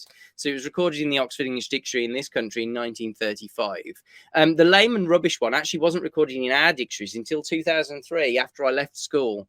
So that's an interesting one, but recorded earlier in the USA. And of course, it was used in the sense of lame or rubbish when I was in school myself. So it just takes dictionaries a long time to catch up. And the final way to teach pupils and get it embedded in their memories, the particular meaning of a word is, of course, and probably the most powerful way of all, is to use examples. So we have some some famous and some less famous examples of some queer people here, including on the top left-hand side, Sophie Wilson, which is great to bring in computer science. We've got Shakespeare over the right-hand side. And I don't have time to go through all the other examples, but I've written a blog about each of these people. So if you're interested, I can send you the links for that.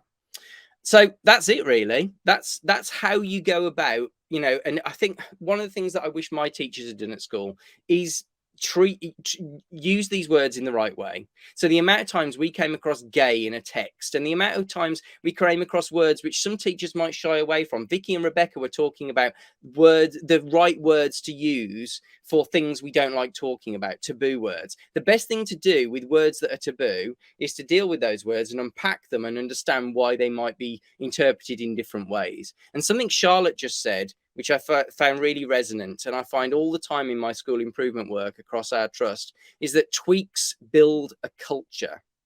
So if you empower your teachers, which hopefully you in your schools are empowered, but there's nothing stopping you doing this in your own classroom, if you take those opportunities when they arise. I'm not talking about rewriting the entire curriculum. I mean, that's a good thing to do, to make sure there is more diversity threaded through the curriculum. But when you come across words like gay, take those opportunities to really go to town on them and make sure that you teach the pupils the things that really I should have been taught at school, and I bet most people in the audience still weren't taught at school. If you've got any examples of everyday opportunities where you at the moment teach queer knowledge in particular, I'm actually writing a blog for one of the major exam boards at the moment about this. So if you are interested, get in touch with me, and the best way to do that is through Twitter. Okay. And just thinking about the legacy of Section 28. I mean, for some of the teachers and mentors on the call, they're not old enough to know any different because they weren't training in that period. What are your thoughts about the damage that Section 28 just did to our profession and did to our schools? It's a shout out to this book, by the way, which has just been published by another linguist called Paul Baker. There he is. Which is really, really good. I didn't know the half of it, if I'm brutally honest. I didn't know any of it when I was at school myself, what the legacy of Section 28 was. I know that Section 28 has kind of become a bit more high profile in recent years because of various anniversaries and things. And it was actually a conversation on one of the series of Drag Race a year or so ago. So that raised its profile. And yeah, when I do training for senior leaders on that, I go into that more, but essentially the legacy was that the vast majority of teachers, apart from really brave souls like Sue Sanders, who co-founded LGBT History Month, who was very out and proud and walked in as a cover teacher and said, I'm Mrs. Sanders and I'm Miss Sanders and I'm a lesbian, and just kind of got it out there. That most teachers we're absolutely terrified of being able to just bring any LGBT content into the classroom. And I can't believe that it took until 2003 to be repealed, which was the year, funnily enough, I actually started teaching practice. So I've been teaching for as long as Section 28 has been repealed. The dreadful thing is that actually its legacy still looms large, and people are still uncertain about what they can and can't say. The recourse for that one for senior leaders, if any parents object, and we do get parents objecting, is sorry, this is statutory. We have the Equality Act 2010, and we have a legal responsibility as a public body to promote mutual understanding between people with different characteristics. There we go. But the reality is most teachers are still uncertain about what they can and can't say. So I didn't mean to cut you off because I was going to say ditto. I think Bennie, yourself and I, we all kind of trained in the early 2000s. And there is that generational difference, isn't it, to the teachers who are a bit older, who trained in Section 28 and are still very, very fearful. And then there's the younger generation teachers coming through who are out and proud, like Sue was back then. So, Dream, what's your advice to the incoming generation of teachers about how they navigate some of that legacy? Because I hear horror stories about ECTs asking an interview about, like, is it okay to be out in this school, and they get told no. And I'm sure you get disclosures like that as well. What's your advice to anyone listening who is LGBTQI and starting their career? I think the reality is, I would say, you should, I always say that you should not be afraid to be yourself. The reality is, though, that school cultures vary massively. And you hopefully, as part of induction, or even as part of things that are on the website, and I know it's very easy for people to like stick a rainbow flag up or something like that, rainbow books. It's really easy to do that sort of stuff. But visit the school, see, ask about it. Would it be a problem? Ask at interview. If I'm going to tell the children I'm gay or lesbian or trans, is it going to make a difference? How is it going to be received? And the reality is, you still might need to be quite picky about which school you go to. Yeah, absolutely. And my final question about language, like I can remember doing that assembly, David, 20 years ago as a head of year. These are the words we're hearing in this school. We don't want to hear them. 15 years later, Bennie did that assembly at our school. Like, these are the words that hurt me. I mean, I just feel like we're not really breaking the cycle of the fact that there's so much homophobic language that's just rife in our corridors, our playgrounds, our toilets. Like, what a couple of tips for schools about how to go about challenging the language we don't want to hear in our schools. It needs to be a blanket approach from every single member of staff. It's like uniform. If one person doesn't correct a child's uniform, and I know people get quite heated about uniform, so pick whichever non-negotiable you have in your school. So whether it's uniform or whatever, if everyone does that, then it will not be challenged as much by the pupils, and it will wear away quite quickly over time. So it needs staff training, and it needs to be a leadership priority, and it needs to come from absolutely everybody. And staff need even the exact words. I think kind of scripting those sorts of encounters is actually really powerful. I love that collective responsibility, reminding ourselves that this is safeguarding, and like you say, it's a team effort. That if we all nip it in the bud, we can change that culture. Thank you so much for joining us. I hope COVID doesn't get worse before it gets better. And happy wedding anniversary. Go enjoy the sunshine with your husband in your garden. Thank you so much, David. Take care. We'll speak to you soon. Take care. Bye-bye. What a legend, the poor person. Right, okay, so we have got one more speaker in this section. I'm really excited because I am such a fan of Halil. Halil is joining us to talk about future world changers. Good morning, Halil. It's good to see you. Morning, Bennie. How are you? You all I'm right? all right. I'm not going to carry on talking because your time has been cut short by Hannah Wilson. So I'll pass straight over to you. Go for it, Halil. Brilliant. Thank you. Morning, everyone. Okay, so basically what I'm going to talk about today is the culture I've got at my school and how we got there. So it's all about belonging and, you know, trying to develop the whole child. So I'm just going to talk to you a little bit about how we've made that happen. So I want to start with the end, if that's okay. So this here is the end of our belonging, of the things that we've done over the past three and a bit years, really, at the school. And these two lovely young ladies, they presented assemblies, both of them individually, about their culture and about their backgrounds. So one was about Zimbabwe and the other one was about Kurdistan. And this was the culmination of everything I've always ever wanted when I became a head teacher. And that's for children to be able to share themselves completely and to be themselves completely in the school. So this is the end. This is the outcome. And I wanted to share this first. They did this in front of the whole school. They shared everything from what they eat, what they wear, the music they listen to, the language they speak. And I can tell you something. I don't think I've never done an assembly where I've had a rapturous round of applause so spontaneous as they did. And it was just it was a pleasure to see. But I just want to talk to you about the outcome first, because I need to talk to you about how we've got there. All right. So let me just share this with you. So we talked about, oh, you can see the picture's gone over the words there, but there's been a lot of talk today about mirrors and windows, and we do the same thing at Bronson at our school. So a mirror, when we talk about a mirror, that, you know, in terms of the analogy, it's about a reflective curriculum. I want children to feel like they're seen and they're represented and they feel valued. And then when we talk about windows, we're talking about sharing those differences. And, you know, we talk a lot at our school about understanding each other, and there's a unitedness in knowing our differences. And I feel it's really important that we celebrate all the individuals, all of their differences, to allow them to feel like they belong. Without those things, we wouldn't be able to move forward. So when I talk about, I'll just go back. When I talk about curriculum, for example, I'm really looking at my school. We've got Lifter. We work with the Prosperity Project. We use other adults in the school to be able to reflect things in our curriculum as well.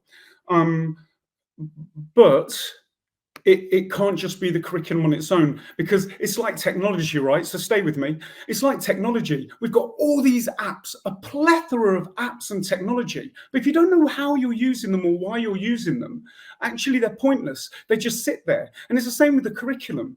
I've got all of these different things that are in my curriculum and in the school's curriculum. But actually, if the culture's not right in your school, if the culture's not right in your classroom, then those things are meaningless. They're just topological. We're just scratching the surface.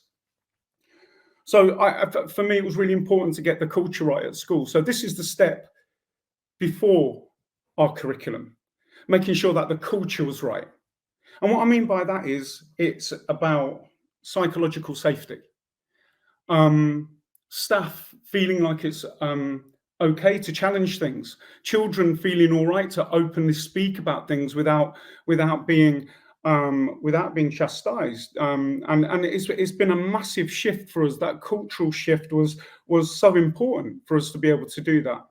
We were really lucky to have Bennie as well, Bennie Cara come and do some work with us as well, and talk to the staff about and the trust about language and how we use language. And it's all right to make mistakes. Yeah, it's okay. That's fine. If I hadn't have started this, if we hadn't have started this culture shift, we wouldn't be able to do the curriculum in the way that we do and use the resources that we've got in a pertinent way. So culture is really important, right? But before that, it was our vision. So look, I started at the end. You can see I'm going back to the beginning almost, and it's part of our vision. Now, we decided on the word belong. Belong. We did it all together, by the way. So the vision is all of ours: the children's, the teachers, the staff, all of the staff, the parents, advisory board. It belongs to all of us. But it was key to have the word belong in there. Now imagine if I'd had the word belong in the vision, but we didn't have the culture. And imagine if you don't have the culture, then how can you have the curriculum? So they all link together. They're all intrinsically linked, and they all mean something. They're all important. So we had the word belong. It was one of the things that we wanted. It came from something. It came from somewhere, and I'll talk to you about that in a moment. But it embodies the whole idea of children feeling like they can be themselves. They can bring their whole selves to school. They can talk about their home lives and their and the things that they do outside of school in school. The reason for that is it's a richness, isn't it? Because I'm going to try and give you an analogy. Okay, so I remember when I was at school, especially when I was at secondary school, I often called myself Superman, right? And I don't mean because I had special powers, because I didn't, but I had two identities. So I'm a Turkish Cypriot, okay? And both my parents, my family, all Turkish Cypriot. And my dad came over here, my mum and dad came over here before the war in 1974 in Cyprus. And growing up in the area that I grew up in, it was hard to be a Turkish Cypriot. Plainly, that's what it was. So I couldn't be a Turkish Cypriot at school, especially at secondary school. So I was Turkish Cypriot at home, and I ate the foods that I ate, listened to the music that I listened to, spoke the language that I spoke, and then because something to, and I didn't feel the belonging and the to be the person that I wanted to be at school. So it was really difficult. So I didn't have that chance. So I was giving 100% of myself at school, but only of 50% of my entirety. So what I mean by that is part of me, I gave all of part of me, but I didn't give all of me. And I feel really strongly about that for my children. I don't want them to feel like that. I want them to bring their whole selves to school. So that was one of the things, and one of the reasons why we had the word belong in our vision, and it runs through everything that we do, completely everything. So where did it start? It starts with your why. It starts with what you're trying to do. So I've just given you my story. I've got another one. When I first started headship in this school, so it's my first headship, I had to do an assembly, and it was an assembly to the parents and to the children, and it was my first assembly. And nobody really knew me. I just kind of started, and I was told by somebody outside of the school not to tell people that I was Turkish. So, as you can imagine, I got to the assembly and I had these things running in my head, like, don't tell them you're Turkish, you know, you're in a very white working class area. These are all the things that I've been told, you know, they're not going to accept you, you know, it's going to make things difficult. You might get racism. It's so on and so forth. So I stood there and the first thing I told them was my name. And then I told them I was Turkish Cypriot. And you know what? The amount of people that I got coming up to me afterwards telling me that they love Turkish food and that they've been to Turkey, and they knew some of the words, some swear words, by the way. There was a connection made straight away. And I had to take that fear has to go. We have to feel safe in where we're working. We shouldn't have to feel fear at all. But that was something I had to do, and I had to model that as the head teacher, because if I don't do it, my staff won't do it, and if my staff don't do it, my children won't do it. It's about us going back to our why. We want children that are going to grow up to be future leaders, who are going to be empathetic, who are going to show emotional intelligence, who are going to be accepting of others, and allowing everybody to be 100% of themselves 100% of the time. And that's it. That's me.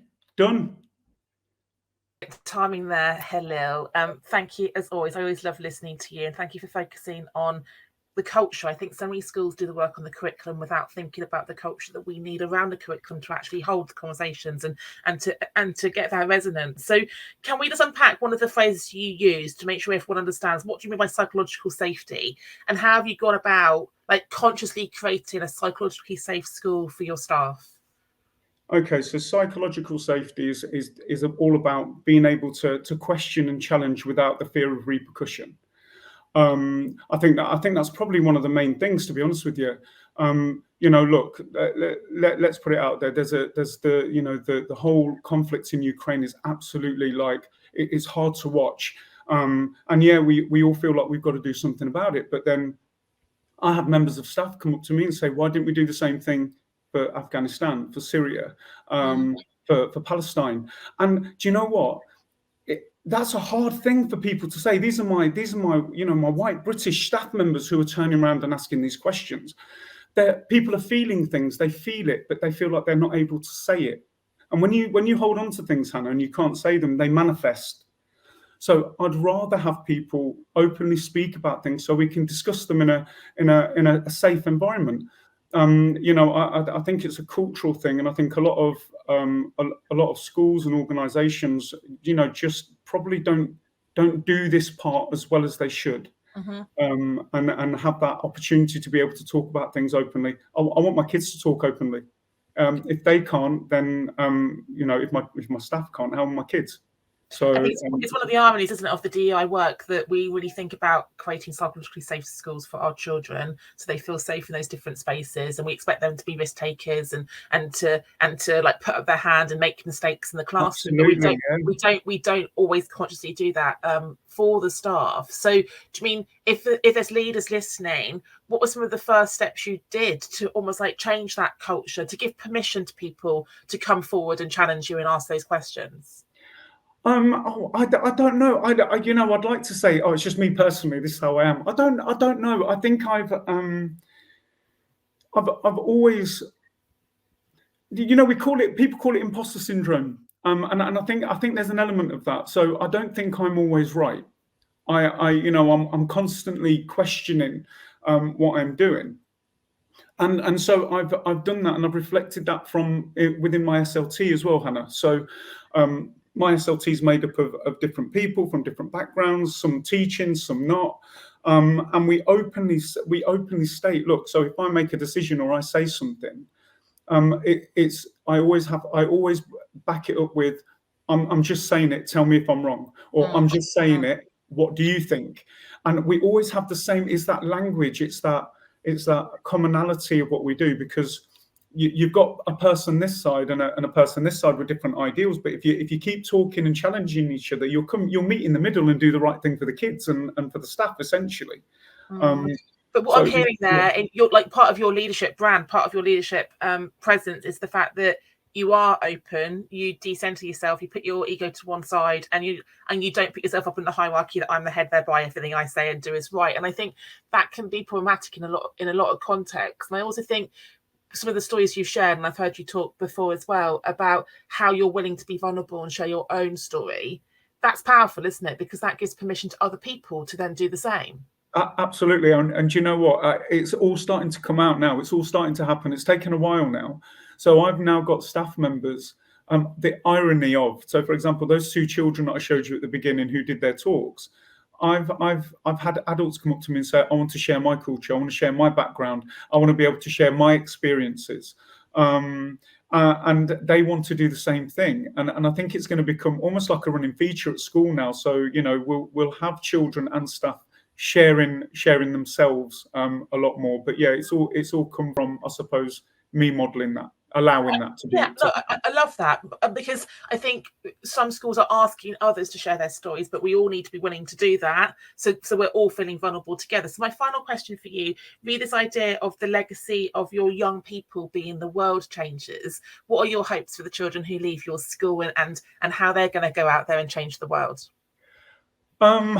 You know, the main thing I want them to do is I want them to, you can see what's going on around the world, and we see what's going on in different organizations, and I want them just to be, I want them to be hardworking. I want them to be empathetic. I want them to be able to feel safe in being who they are, and also to challenge it.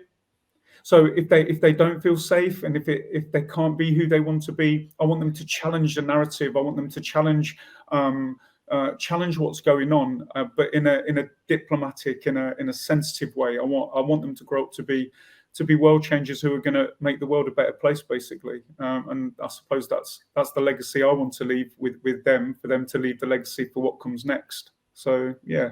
Beautiful. That's lovely, Halil. Thank you so much for joining us this morning. I'm sorry it wasn't the keynote at the face-to-face conference, but it's lovely to have you here sharing the story of your school. We'll get you at a face-to-face event soon. So we're now off to our next coffee break. We've got 7 minutes. So please come back at 11 o'clock for our next speaker. Adrian Mclean will be joining us after the break. Thank you. Welcome back to our 7th virtual Diverse Ed event. I'm Hannah Wilson, and I'm co-hosting today's event with Bennie Carver. We are about to start part 3. If you booked, you might have thought there was 4 parts a day, but part 3 and part 4 have been collapsed because we've got a few colleagues who are suffering from COVID. So we've got 4 speakers on the theme of legacy.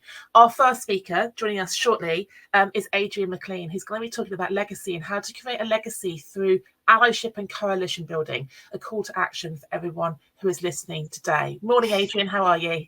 Good morning. I'm great, thank you. Can you all hear me? All good, all good. I will disappear and enjoy your presentation. Okay, thank you for having me.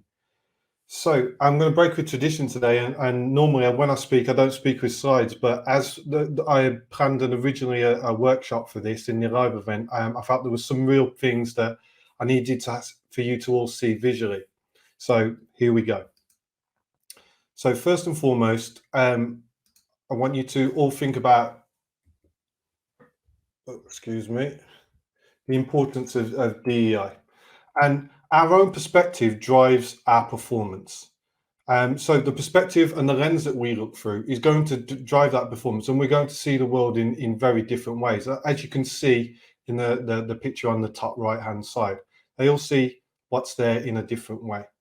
And the importance of what we do, it is held in sort of the foundation of that is the Equalities Act of 2010. But when we think about the moral and the ethical reasoning that sits behind that, that's not going to get the job done on its own.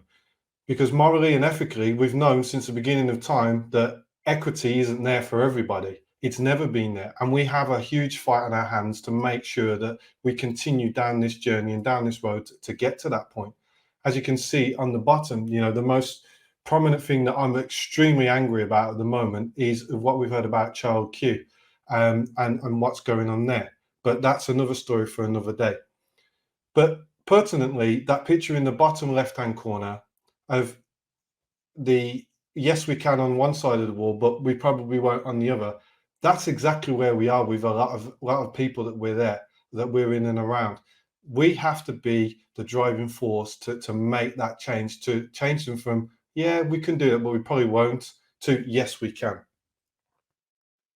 So where we are at the moment is that we're talking quite a lot in between the first two of those three pictures. We talk a lot about equality. Well, lots of schools, lots of organizations talk about giving everybody the same thing. That's not going to get the job done, as you can see from that photo there.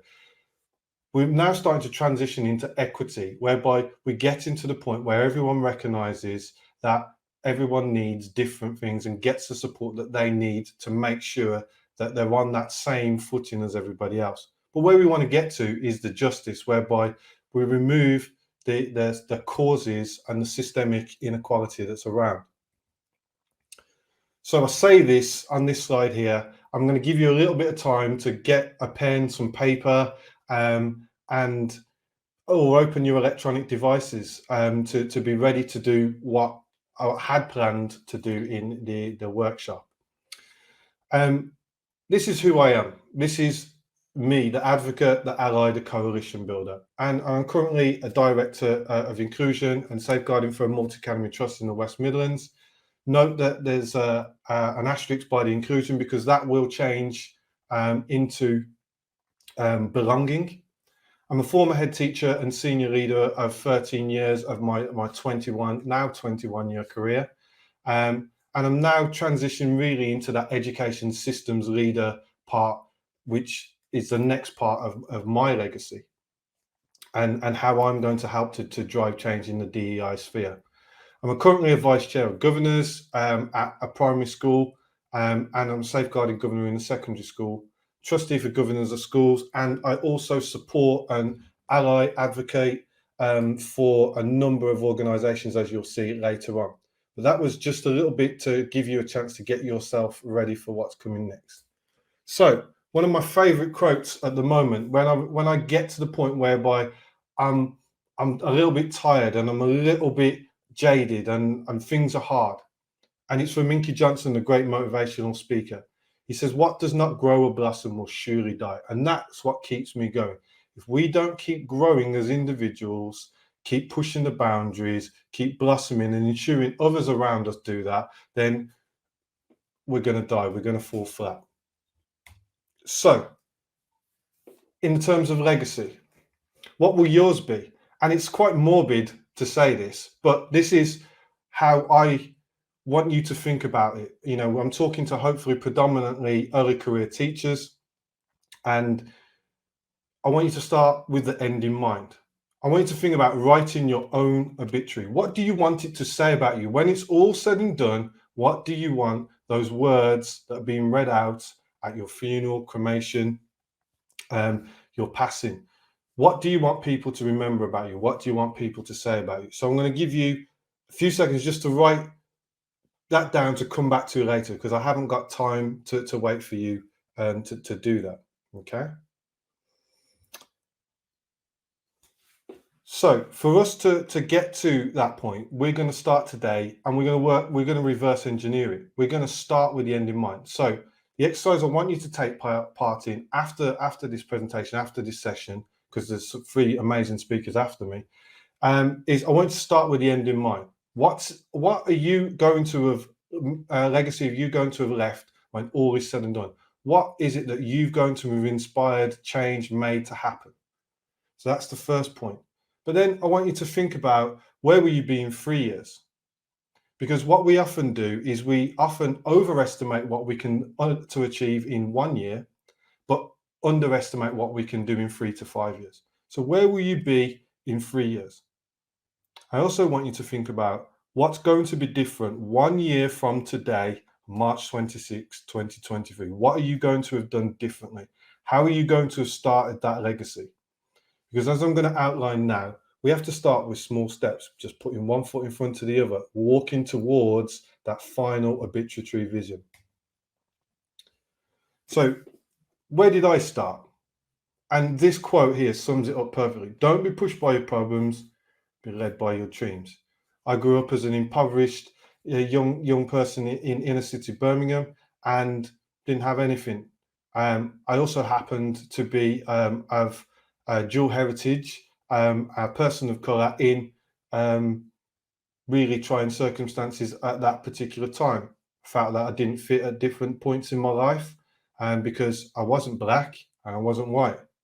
So I didn't fit with anyone, and there was very few people around me that looked like me. So I wasn't pushed by that being the problem. I wanted to be led by my dreams, and my dreams were, without knowing and being able to articulate at that time, was diversity, equity, inclusion for all. And that led me into what I was doing. So where are we going to start for you, and what is your purpose? And Mr. T just done this brilliantly in the last section. What is your why? All right? And this comes from Simon Sinek's book, and what is your why? Or start with why, rather. And I want you to think about why. What is your purpose? Why are you so entrenched in wanting to do diversity, equity, and inclusion? And you can't start with, oh, because it's the right thing to do. It's been the right thing to do since the dawn of time. And if that was as simple as that, then we would have had this solved a long time ago. So what is your purpose? What is your driving factor of why you do it? Then I want you to think about, what's your process? What are the specific actions you're going to do to make change in the areas that drive your why? And then finally, what do you want your results to be like? What do you want that to look like? When it's all said and done, when you look back on it, what do you imagine that to look like? So to give you some real sense of how to do this, this is my why, and my why's changed over time. So this is where I'm at right now. My why that drives me is my ancestors. My grandparents came to this country from Jamaica in the 1950s. They left a life behind of certainty to one where they didn't know anything. Remember, we didn't have the internet. We didn't know what the other side of the world looks like. My grandparents were told that the streets of London were paved with gold. You get my point. So they took a huge leap of faith, and they've enabled me to be where I am today, and the things that they had to go through to do that. My wife, my children, they drive me, and particularly my children. I have 3 daughters, and the intersectionality and the intersectional nature of them growing up and the things that they will face are different to mine. So I advocate, and I'm a huge ally for women, because I know the intersectional nature of them being of colour and also women is going to hit them down the road. And I want to improve that before they get there. I also want to do it for my future relatives that ain't even born yet. And most of all, I want to do it for the tribe, the people that I look around and I see around me that are with and trying to do the same work. How do I do that? Well, my job really is to open doors, or rather, as I tend to do, is to kick down the doors. I don't accept those doors being shut in my face. I don't accept them being locked and not allowed to be open. I'll kick them down one way or another. Because I want to be in the room where it happens, where those decisions are made. Because it's important that I speak up for myself, people who look like me, and others of people with protected characteristics, because they don't always have that voice. Quite often, I'm the only person who's not of white origin in the room. And most of the time, there's not even a lot of women in those rooms either. So I use that privilege to open those doors. And what that says is it changes the word from impossible to I'm possible. It shows those young people and those people that are lower down in their on the rungs of the ladder, and those people that are new into the profession, it can be done, because I've already done. I've started to open those doors, and I'm going to hold them open for you. What have I done? I've provided inspiration. I've changed people's lives, changed the trajectory of where they're going to.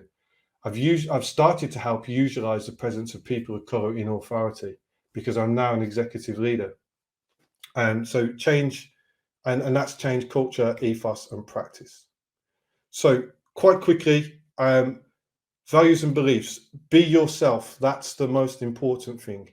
And make sure that you use your level of privilege to grow your tribe, and therefore, when you grow your tribe, to be celebrated and not tolerated. And that's me done. Thank you. Thank you, Adrian. It's always wonderful to hear your experience, and such a role model for some of our ECTs coming through. I've got a few questions for you, because, this is really important, fundamental stuff for educators. But there's a question in the chat that actually raises a really good question. It's this idea that schools are competing against each other according to checklists set by Ofsted. So how does this fit? How does your journey, your legacy, and thinking about these ideas fit with schools' competing needs in our current society?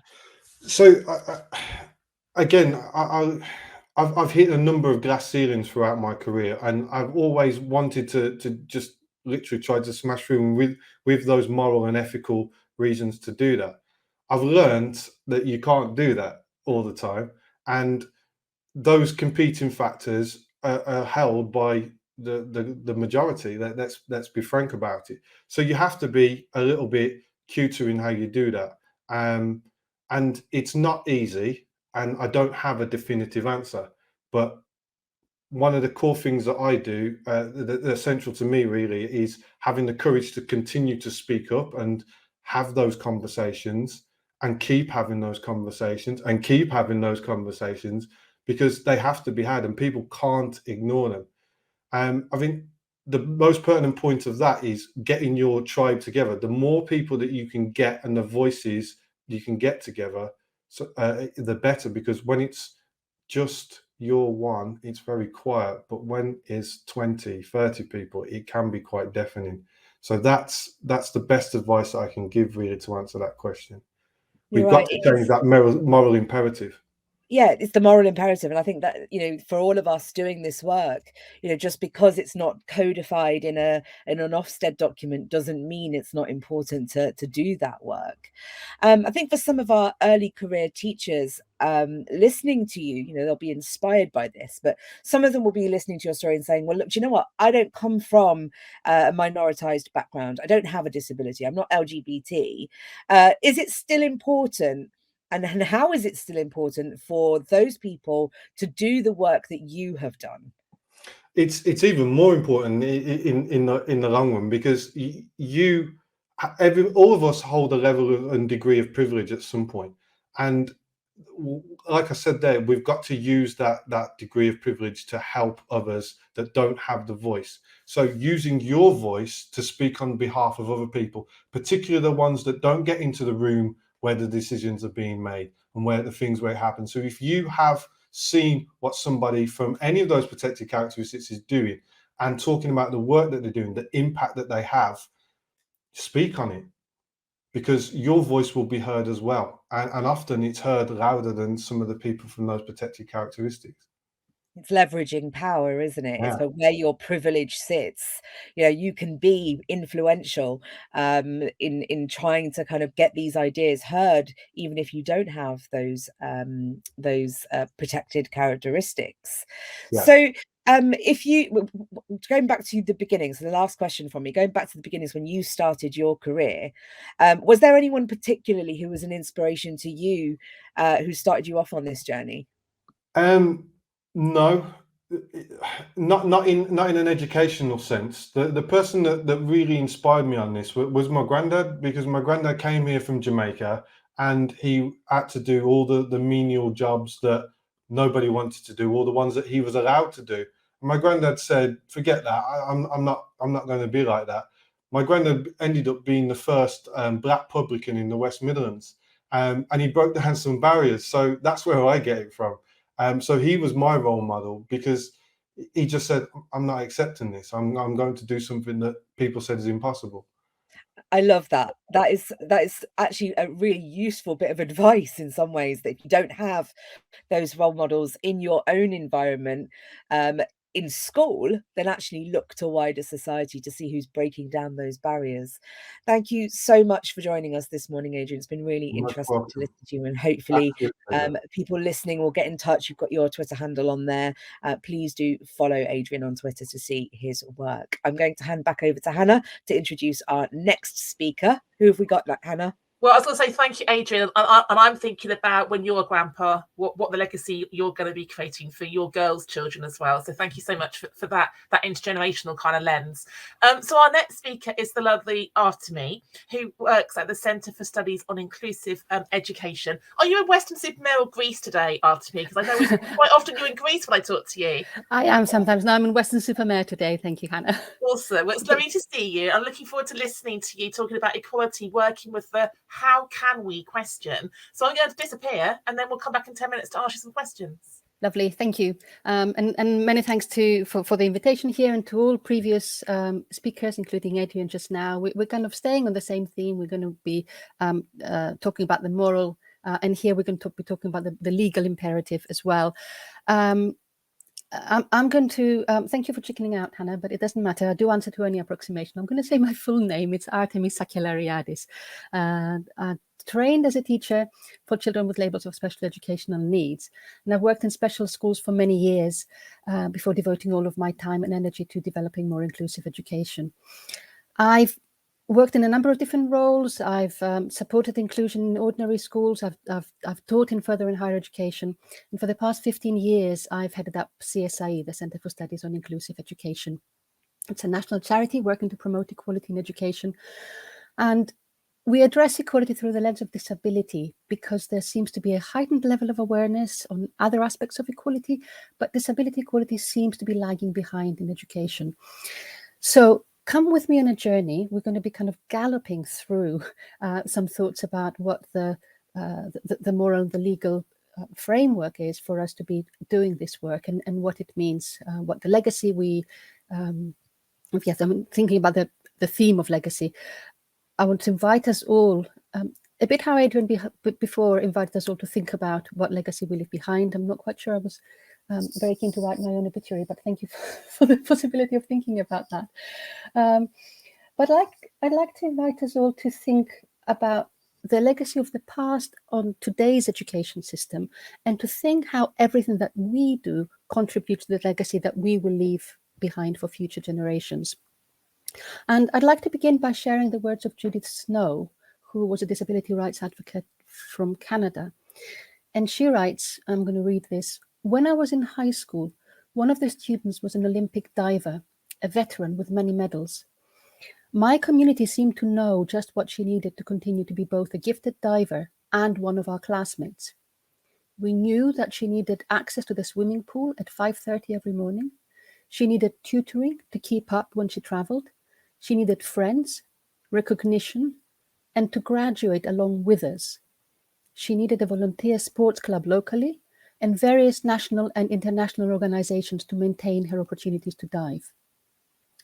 Now, Judith Snow goes on to say that a disabled student needs exactly the same sort of opportunities and structure to participate in school, but somehow adults seem to find it more exciting to support an Olympic diver to achieve in sport, and maybe sometimes a bit of a burden to support, or maybe unnecessary to support, a disabled child to attend their local school. Now, you will notice today that I'm a passionate advocate of disability equality in education, and I want to use this opportunity to encourage everyone in this virtual room to explore their own thinking, to see what assumptions they may uncover and decide how to respond to them. And I want to make it very clear right from the very start that I don't see my role as telling anybody what to do or what to think. I just want to share my perspective and invite everybody else to make of that what you will. So let me return to Judith Snow for now, and her suggestions that there seems to be an implicit value judgment in deciding how to respond to children's educational needs. Now, we all know that we should not judge a book by its cover. Sorry, I saw 1 minute to go, but that can't be mine. Excuse the distraction. So we all know that not to judge a book by its cover, but disabled people often say that they feel invisible because they are frequently ignored or avoided. Now, when I deliver disability awareness workshops for pupils in schools, I always make a point of saying that we all have more similarities, more in common with each other than differences, that some differences are so visible that sometimes people don't look beyond them and don't notice the similarities. And children get this, of course. So when children and young people with labels of SEND apply for a place in our settings, I suggest that we all make a habit of asking, how can we? Instead of the perhaps more conventional, can we? Which invites a kind of binary response, which invites the possibility of saying no as a response. Andy Moffat spoke this morning about the need for education, for us as educators, to prepare children and young people for life in 21st century Britain. And I know I've often heard Richard Reeser from the world of inclusion often say that if we are to live in society together, we need to go to schools together. Without that, prejudice and discrimination just persist. So let's pause and think for a moment what the legacy of the past means for our education system today. So the idea that every child should go to school was something that was established more than 100 years ago, when disabled people were thought to have no place in mainstream society. And schools were initially designed for the majority of children without anybody thinking that disabled children should go to school as well. And only later, as disabled children's need for education was gradually acknowledged, did separate schools begin to spring up, initially for children who were blind or deaf, and later others as well. Now, by now, our social values have changed and disability equality is far better understood and accepted in society. But education, I think, continues to operate on this dual system of mainstream for most and separate special schools for those who are thought not to fit in to mainstream schools as we know them. And looking at this dual system through the lens of disability equality today, I would suggest it's likely to paint a picture of institutional discrimination against disabled people. Now, the way we understand disability shapes our understanding of disabled children's rights and their needs, and all of that has an impact on how education is organized. So I suggest that inclusion is a fundamental right of everybody. It's a fundamental human rights question for which education has yet to find an effective and appropriate answer. I wish we had longer to tell you all about international legislation and local legislation, but we're just going to whiz through this. And I'll just say that, at least internationally, the intention is clear and very visibly, very clearly articulated. The UN Convention on the Rights of the Child, the Salamanca Statement and Framework of Action, the UN Convention on the Rights of Persons with Disability, Sustainable Development Goal number 4, they all say exactly the same thing, that with regard to disabled children's education, the goal should be inclusion in mainstream schools, in ordinary schools. And you know, the UK has been repeatedly criticised for failing to develop this. National laws state something similar, but you could be forgiven not to know this, given what is happening in practice. Laws are not strictly enforced, is the simplest thing I can say.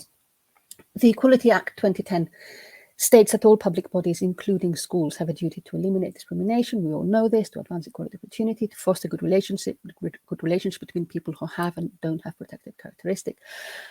And it also places the duty to make reasonable adjustments in response to people's impairments in order to create equality of opportunity. And what is not widely known is that this duty is an anticipatory duty. So it's not owed to those children or members of staff who might knock on our school's door wanting a way in and we have to do something in response to them. No, it is owed to all disabled people collectively. We have to create our schools in readiness for any disabled child or young person or member of staff wanting to come along and join our school. So it's an anticipatory duty. We have to act on it. Again, who checks? Who knows what happens? Food for thought here. We've also got the Children and Families Act, and we'll return to that in a moment. Thank you for the prompt. I've just seen that. I think I'm okay on time. And the code of practice that's linked to it. Now, the code of practice, I'm going to read something out here. The code of practice actually says that the government is committed to inclusive education, and the law presumes that all children and young people will be educated in a mainstream school. Again, given what happens in practice, you could be forgiven for not knowing that it says that. About the Children and Families Act, how it pans out in practice. We know from last year's Ofsted report, Old Issues, New Issues, Next Steps, that old issues are still lingering. The statutory framework has changed, but things have not been resolved. So we've had an indication from Ofsted. We now are awaiting any day now the publication of the SEND review, and it's widely expected to say that things have not panned out as expected, and we know that there will be a white paper, the school's white paper published alongside it, that will be recommending significant changes. So for now, I'd like to suggest that we're left in a vicious circle where the need for change is not widely understood. in the sector. The laws which call for change are not strictly enforced, and this leaves us with an ongoing anomaly in the system, where education practice remains in conflict with education laws, but nobody seems to mind because things have been happening this way for a very long time. I will, if I have time to read just one little bit before I jump to my 1 minute end. I'll read something from the blog of Will Quince, the Children and Families Minister, who wrote in anticipation of the SEND review a blog confirming the government's commitment to developing a more inclusive system and strengthening mainstream provision to ensure that this happens. And he says it's important to remember that while we do have specialists, every single teacher in this country is an SEND teacher. It's not the first time we've heard this, but we're going to see it in black and white. We're determined to keep, this is Will Quince's blog, we're determined to keep developing teachers' skills and confidence and promote evidence-based effective practice within schools and other settings.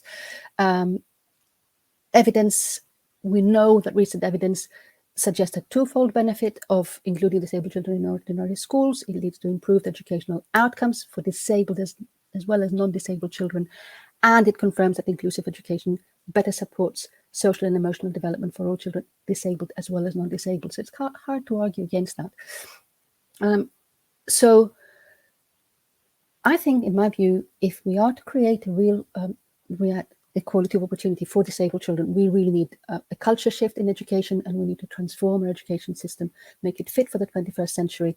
And we need for that to build capacity in ordinary schools to respond to the needs of all learners. So this is my 1 minute close. I want to invite you all to become agents of change. Think about what you might be able to do within your own sphere of influence to help promote disability equality in education and leave a more positive legacy for those who follow. CSI would love to help you on this journey. By all means, you can engage with our resources. Our Equality Toolkit for Schools has received an international award.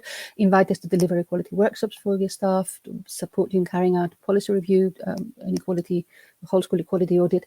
And if nothing else, please make a habit of asking how can we instead of can we question. And I want to leave you with the words of Peter Hick, who is now Professor of Inclusive Education at Edgehill University. And he says, we all have a part to play in promoting more inclusive education. None of us should be paralyzed by saying it's the system, it's the funding, it's this barrier, it's that barrier. We all have some area in which we have some kind of influence. It may be one student, maybe one group, it may be one classroom, it may be a school, it may be one teacher education course. But wherever we find ourselves, we can promote more inclusion and more inclusive education in our own settings. Thank you very much for your attention. Thank you so much, Artemi. It's always wonderful to listen to you. You are so knowledgeable about this world. We do have time for some questions, and I've got a question on behalf of, newly qualified teachers, ECTs rather. Yes. In this space, when I started teaching in my first year, unqualified in 2003, I had a student with microcephaly in my classroom with one TA and absolutely no idea how to navigate this child's needs. And I'm interested in what advice you would give to young teachers who are in the profession who are faced with this kind of throwing in the deep end attitude. What do they do? Where do they go? How do they react? The first thing I say is what not to do. Don't attempt to do it alone. Inclusion is a collaborative effort. So the first thing you want to do is speak to your colleagues, see who's got experience, who can help you, who your senior leadership can put you in touch with somebody else. Speak to the child's parents, speak to the child themselves. They are the best notes. There are quote unquote experts out there who might know everything that there is to know about microcephaly, but this child and their parents know everything that there is to know about this child, and they are also the experts to talk to. So by all means, speak to everybody who's engaged in this child's education and trust your gut feeling, because if a good teacher is always a good inclusive teacher. If we know our kind of pedagogy, the knowledge about pedagogy enables us to move, facilitate someone's learning to get them from A to B. It really doesn't matter how big the step is or where A or B are, but a good teacher is always a good teacher no matter who their learner is. So one of the things that you said really struck me about this analogy about the Olympic swimmer. And it makes so much sense, doesn't it? The idea that we would put in so much effort to support somebody who's doing something extraordinary. And that same effort being leveraged for a child with a disability. Now, the criticism or sometimes the kind of blocker might be, well, we don't have the time, we don't have the resources, we don't have the funding. How do you respond to that? Well, that's exactly why I like mentioning the Olympic diver example from Judith Snow, because it brings to the fore this kind of implicit thinking that I'm sure is out there that is not always acknowledged, that some people, it's not worth the time or effort. There is a very widespread perception that separate special schools are tailor-made to cater for the needs of some children. That is not so. There is no place that is tailor-made. There's nothing that happens in a special school that cannot happen in an ordinary school. So I'm afraid I've lost my train of thought there. What was the question again? The question is about the criticism, or we don't have time or funding to do this, and especially teachers who are just starting in their career, who don't perhaps have the influence that some more experienced teachers have. How would you respond to? Thank you for reiterating the question, because I don't want to underestimate the importance of time and support and funding. I'm not saying that you don't need it. But I would like to say that where there's a will, there's a way. And there are some wonderful examples of inclusive practice where there hasn't been the funding. And you're reminding me of the words of Micheline Mason. Micheline Mason was the person who set up the Alliance for Inclusive Education many, many years ago. And in response to the reservation that, we don't have the resources to include somebody in an ordinary school, she was saying every school has incredible amount of resources available for free. The other children, don't let us not striate our thinking. Let us not imagine that it is only the qualified teachers who are responsible for a child's learning and development. A child going to school will also, they learn to read and write, but they'll learn how to be a 5-year-old, they'll learn how to be a 10 and 15-year-old. They need their peers in order to learn that. Thank you so much for joining us today, Artemi. Your expertise is always welcomed.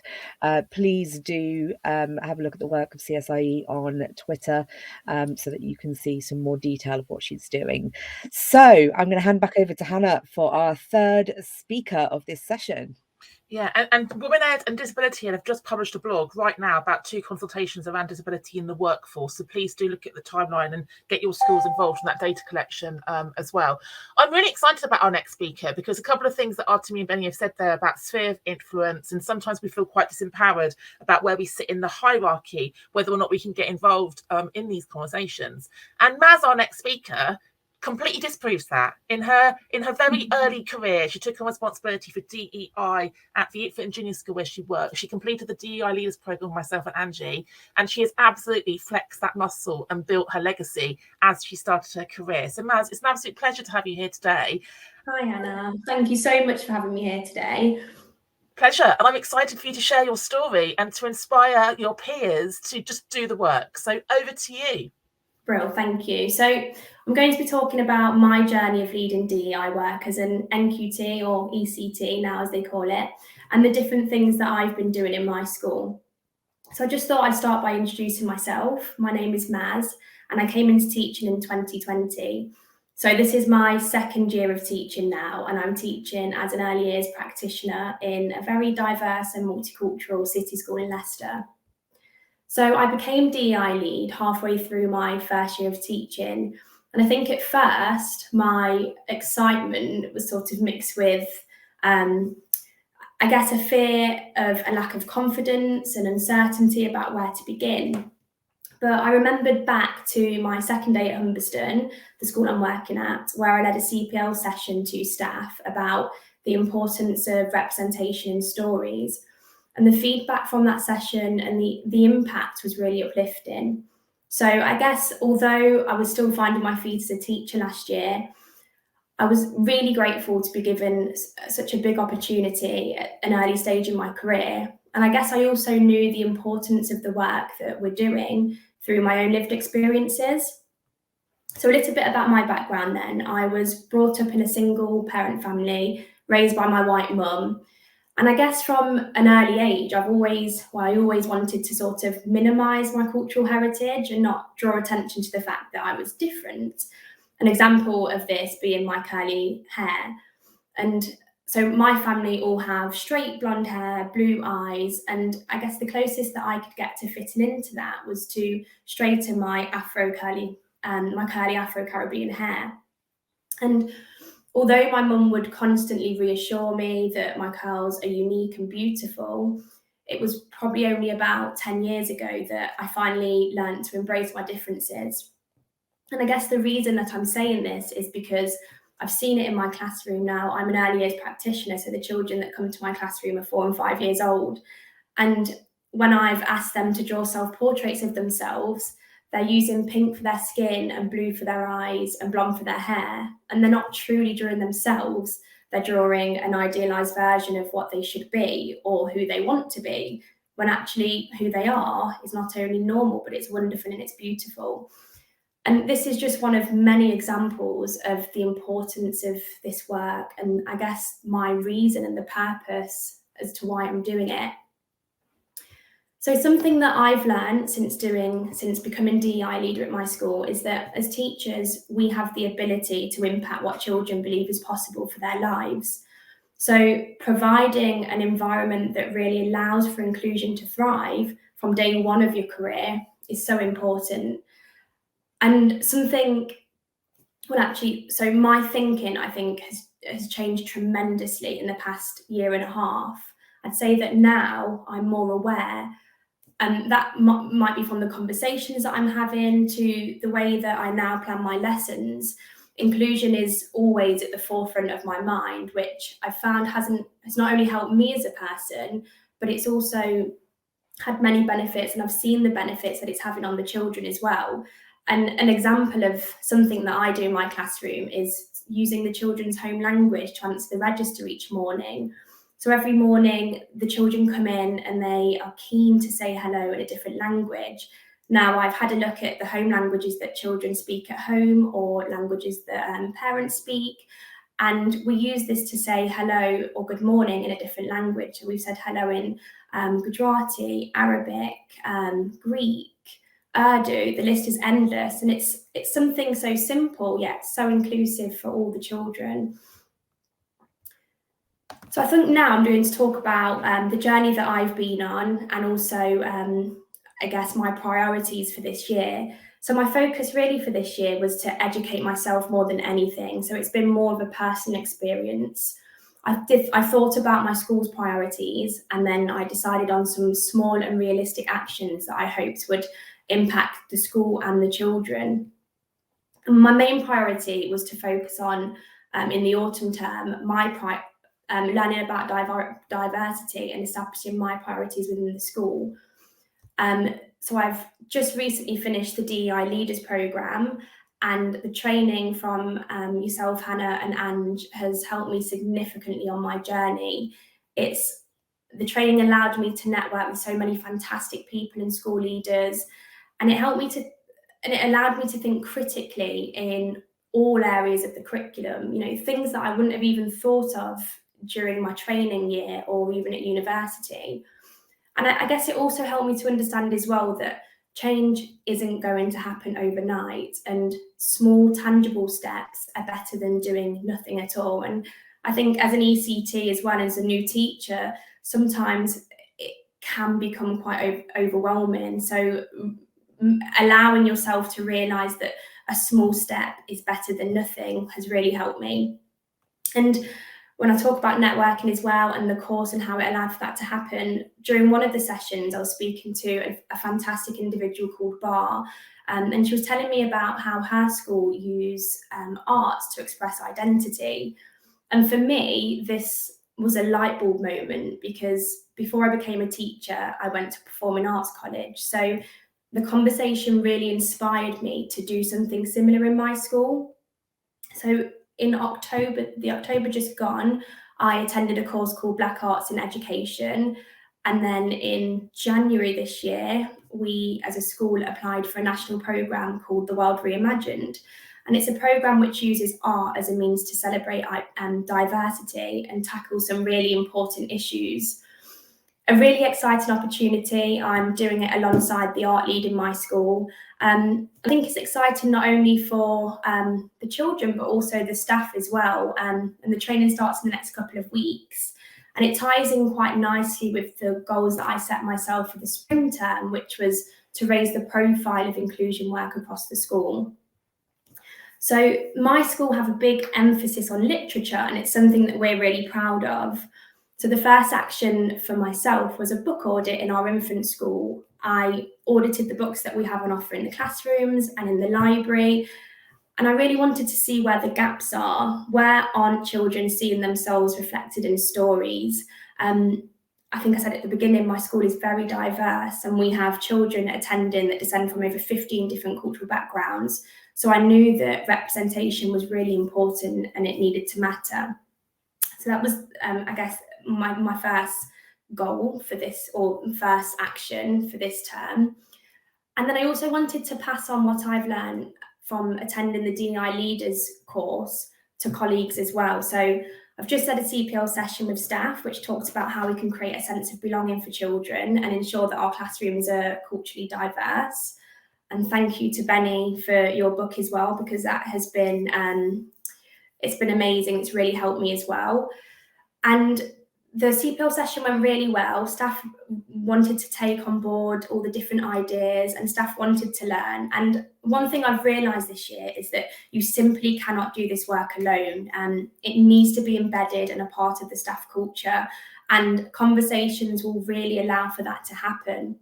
Whether it is just in a CPL session or a chat in the staff room, meaningful conversations are so important. And I definitely think that it's been the key to my growth and development within this role this year. So I created this timeline so I could see exactly where I wanted to begin and where I wanted to end for this year. So next academic year, I want to make sure, continue raising the profile of DEI work across the school, but also start to focus on diversifying the curriculum a little bit more. I know it wouldn't be manageable for me to focus on the whole curriculum at one time. So I'm going to focus in on where I'm most confident in, which is the early years, and then hopefully begin to branch out to different key stages. I know I'm running out of time a little bit. So I thought I'd end by just speaking about my advice to ECTs who are looking at leading this work. And my first piece of advice would be to network.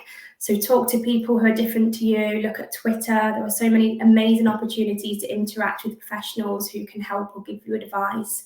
And then that ties in quite nicely with asking for help.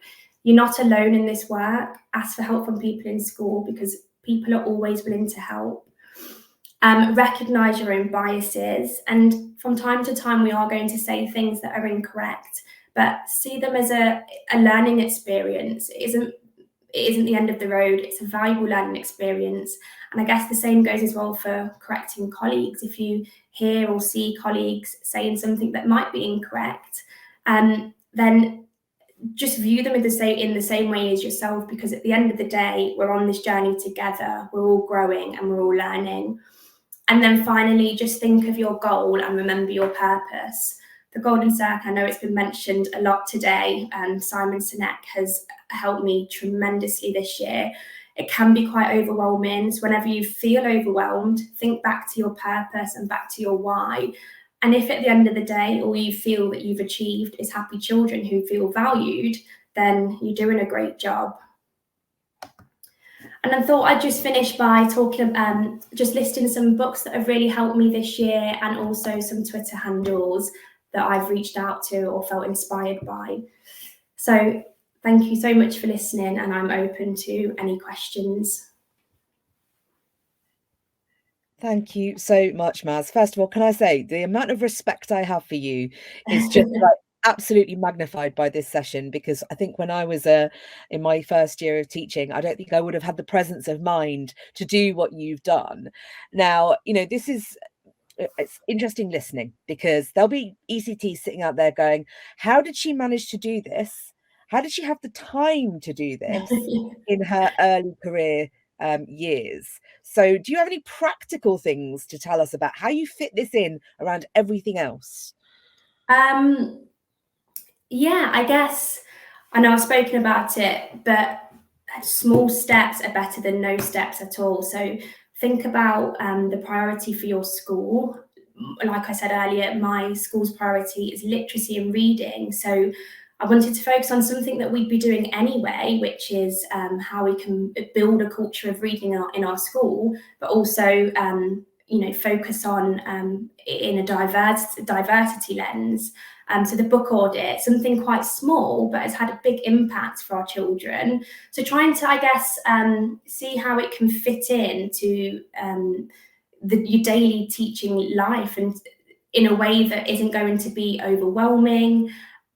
And like I said, small steps are better than no steps. And one thing that I value so much is the speaking in different languages every morning. I can tell just by the look at my children's faces that when they can hear a child saying hello in a language that they're familiar with, they just look so proud. Yeah, so I mean that's really good advice, isn't it? It's not about doing more and outside of what's happening in your school already, but perhaps actually trying to work in to the daily kind of practice that you're already doing that makes the difference. Definitely. And I think the timeline as well, having a timeline, setting yourself a timeline for the year. For me, I knew that this year was just going to be a personal experience. I knew that I needed to focus on myself, doing my own research, reading your book, which has been amazing. Thank you. And maybe starting off like that, starting off by educating yourself and then beginning to branch out. So as part of the Diverse Leaders Programme, we had to audit a part of the curriculum. Now, I knew that I wasn't going to be able to audit the whole curriculum, and my expertise, I guess, lie in the early years. So I guess starting with where you feel most comfortable in and then working your way up. Absolutely. And presuming in all of this, your school was really supportive of the idea of a DEI in the schools. Were they encouraging you, or did you go to them with this and say, this is what I want to do? No, so they actually reached out to me. During my teacher training year, I worked with I put together a PowerPoint about the importance of stories, and it was before I even started representation in stories, and it was before I even started at the school I'm at. They asked if I would be willing to lead a session. So they've been really supportive, and I think I spoke about as well, we need to build in that culture. And one thing that has really helped me is other colleagues thinking about how we can make our school more diverse. So for World Book Day, a couple of weeks ago, the theme for our school was celebrating diversity in text. And that was a fantastic idea from our English lead, looking at different picture books, and different year groups are focused on different picture books. And the day was focused around how we can really celebrate the range of diverse books that we have on offer now. So my school have been fantastic. They really have. That's really good to hear, because we know that there are some schools who will say this isn't a priority, focus on other things. Did you meet any resistance from anyone in this work? Not yet, no. Not yet. I mean, I've only been doing it for a year and a half. I guess it's really only kicked off this year. So not yet, no, but I'm sure there will be. And that's the thing, you never know, but I think it's really positive that you've done this work. It's actually good to see someone has done this work and hasn't met resistance, because I think people do get worried about, who's going to say what, are we focusing on the wrong things, etc. So it's inspiring to hear the work that you've been doing, Maz. So thank you so much for joining us today, and I hope the rest of your weekend goes well, get some downtime. And thank you for having me. Enjoy the rest of your day. Cheers. Okay, back to Hannah, who's going to introduce our final guests. Yeah, so proud of you, Maz. I mean, I just think it really shows the culture of your school that your CEO nominated someone at the start of their career. So going back to Halil's narrative about us collapsing the power and the hierarchy in our schools, testament to that. So great job there from the school. Our final two speakers are from the Trust, Summit Learning Trust, who are going to be hosting the event today. And we wanted to make sure they were still up front and centre to today's event. We've got two colleagues, Safreen and Angela, and I've had the privilege of listening to them both speak before, and I'm really excited for you to share the journey you are walking as individuals, but also collectively across the trust with your commitment to DEI. So we're thinking about scaling the heights towards diversity and equality. You are very welcome, Angela and Safreen. Over to you to share your narrative. Thank you, Hannah and Bennie, for allowing us to actually be part of this whole morning. Really, for me, it's vitally important that discussions about diversity and equity and equality are always happening, and to be part of the Summit Learning Trust, to be part of Cockshire Hill, is actually really, really heartening, the fact that actually we are taking on board what diversity and equality actually means in a school setting. When I know, like, obviously all the people that have spoken before, all were talking about legacy, and actually absolutely amazing to hear some of the stories that were coming through. It's really, really important that we actually really think about what we are doing. So for us, it's, as educators, we are actually nurturing some very young critical minds, whether it's from primary school or whether in secondary school. These are very critical minds that we need to engage in leading change in the future, because it's for them then. They're the future change makers. And I know speakers have spoken about this before as well. They need to be seen and heard. In the classrooms, in the corridors, on the tables, and in their local communities. Not only this, but as educators, we need to find the possibilities where we inspire students to change. I just look at myself, really, to be honest, and I think about my 8-year-old daughter, and how I envelop her around diversity in what she is reading. She loved the book The Proudest Blue, which was about a hijabi princess and her hijab, which is like the sky on a sunny day. And she would always get me to read it to her because she saw herself in that book, and she saw me in that book as well. And to be honest, she now looks at reading books like, The Amazing Muslims from all around the world, from history as well. So she sees representation, and in the community that we live in, she sees her mom being represented, she sees herself being represented. And this is where we need to, as educators and in schools, look at how we are ensuring representation is taking place of our students, of our staff in these school settings, because it's what leads to transformational change. This activism and is actually possible in a public sector, especially because we at Summit Learning Trust and at Cockshire Hill, we are doing so. But I first want to talk about the word belonging, because it is obviously the word that we need to really be thinking about. Belonging for our students needs to be seen through, as we say, an intersectional way, whereby we bridge the stories between their lived experience, our lived experience, into the policies. So it's threaded through our policies so that we enable change and challenge the general status quo, the norm. We need to cultivate this belonging, and in order to do that as educators, we need to look at how we love, respect, safeguard and appreciate all the differences that are within a school. And we need to unpack those behaviors to ensure that those who are silent do not go unheard and they are represented. And so therefore those marginalized students, they all need to feel represented. They all need to feel that they belong to our school, to our communities, so that they don't lose faith in the educational system, so that they actually go on into careers. And this is what Halil was talking about, go on into careers and actually thrive in a society in a positive way. So we always raise that question in the sense of, how do you belong? So as early careers teachers, where do you see yourself belonging? Do you belong in the school that you're working in? How do you belong in the community? How do you belong in your home? What is your belonging? Because it's a hard and complex idea, that we have.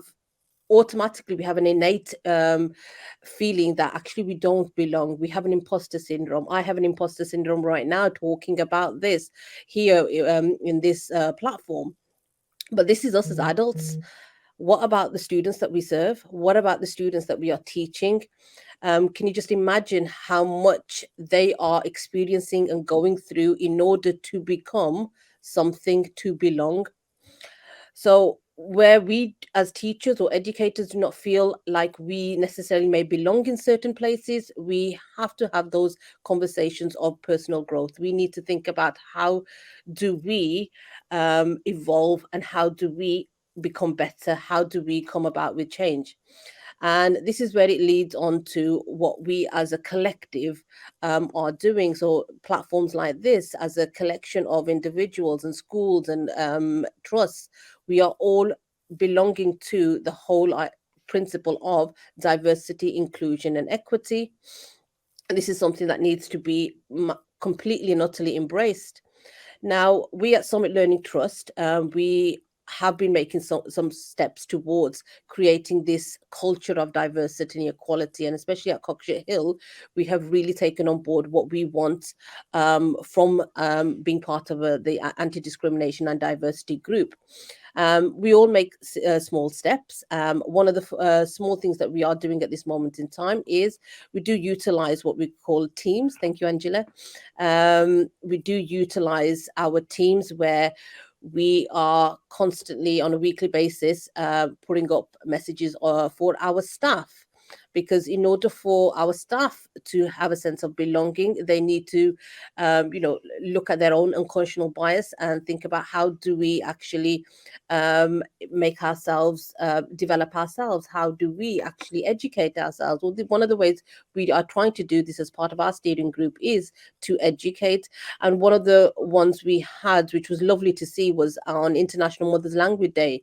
There was a whole group chat going on about actually recognizing the skills of some of our students. We have a large cohort of EAL students that come into Cockshire Hill and into Summit Learning Trust, and actually to appreciate the skills, the confidence, the actual bravery when it comes to learning not 2, 3, or even 4 languages.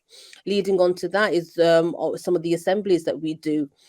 It is again getting them to see where their place is in this world, where their place is going to be when they are out there in society. Again, International Mother Language Day. I know Maz was talking about this a moment ago, but I go around the school and I say Assalamu alaikum, and students are saying it back to me, even though they're not Muslim, or even if they're not from a Pakistani background or Arabic background, but they are still saying it back to me.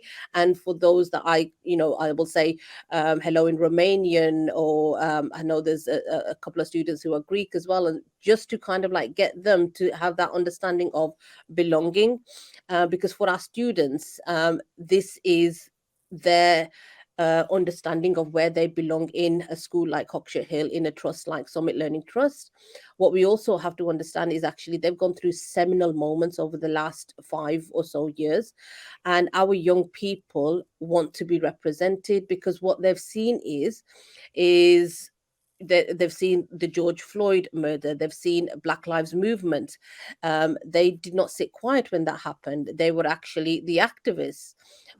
We see that they do not sit quietly when they are advocating for climate control or sustainable future.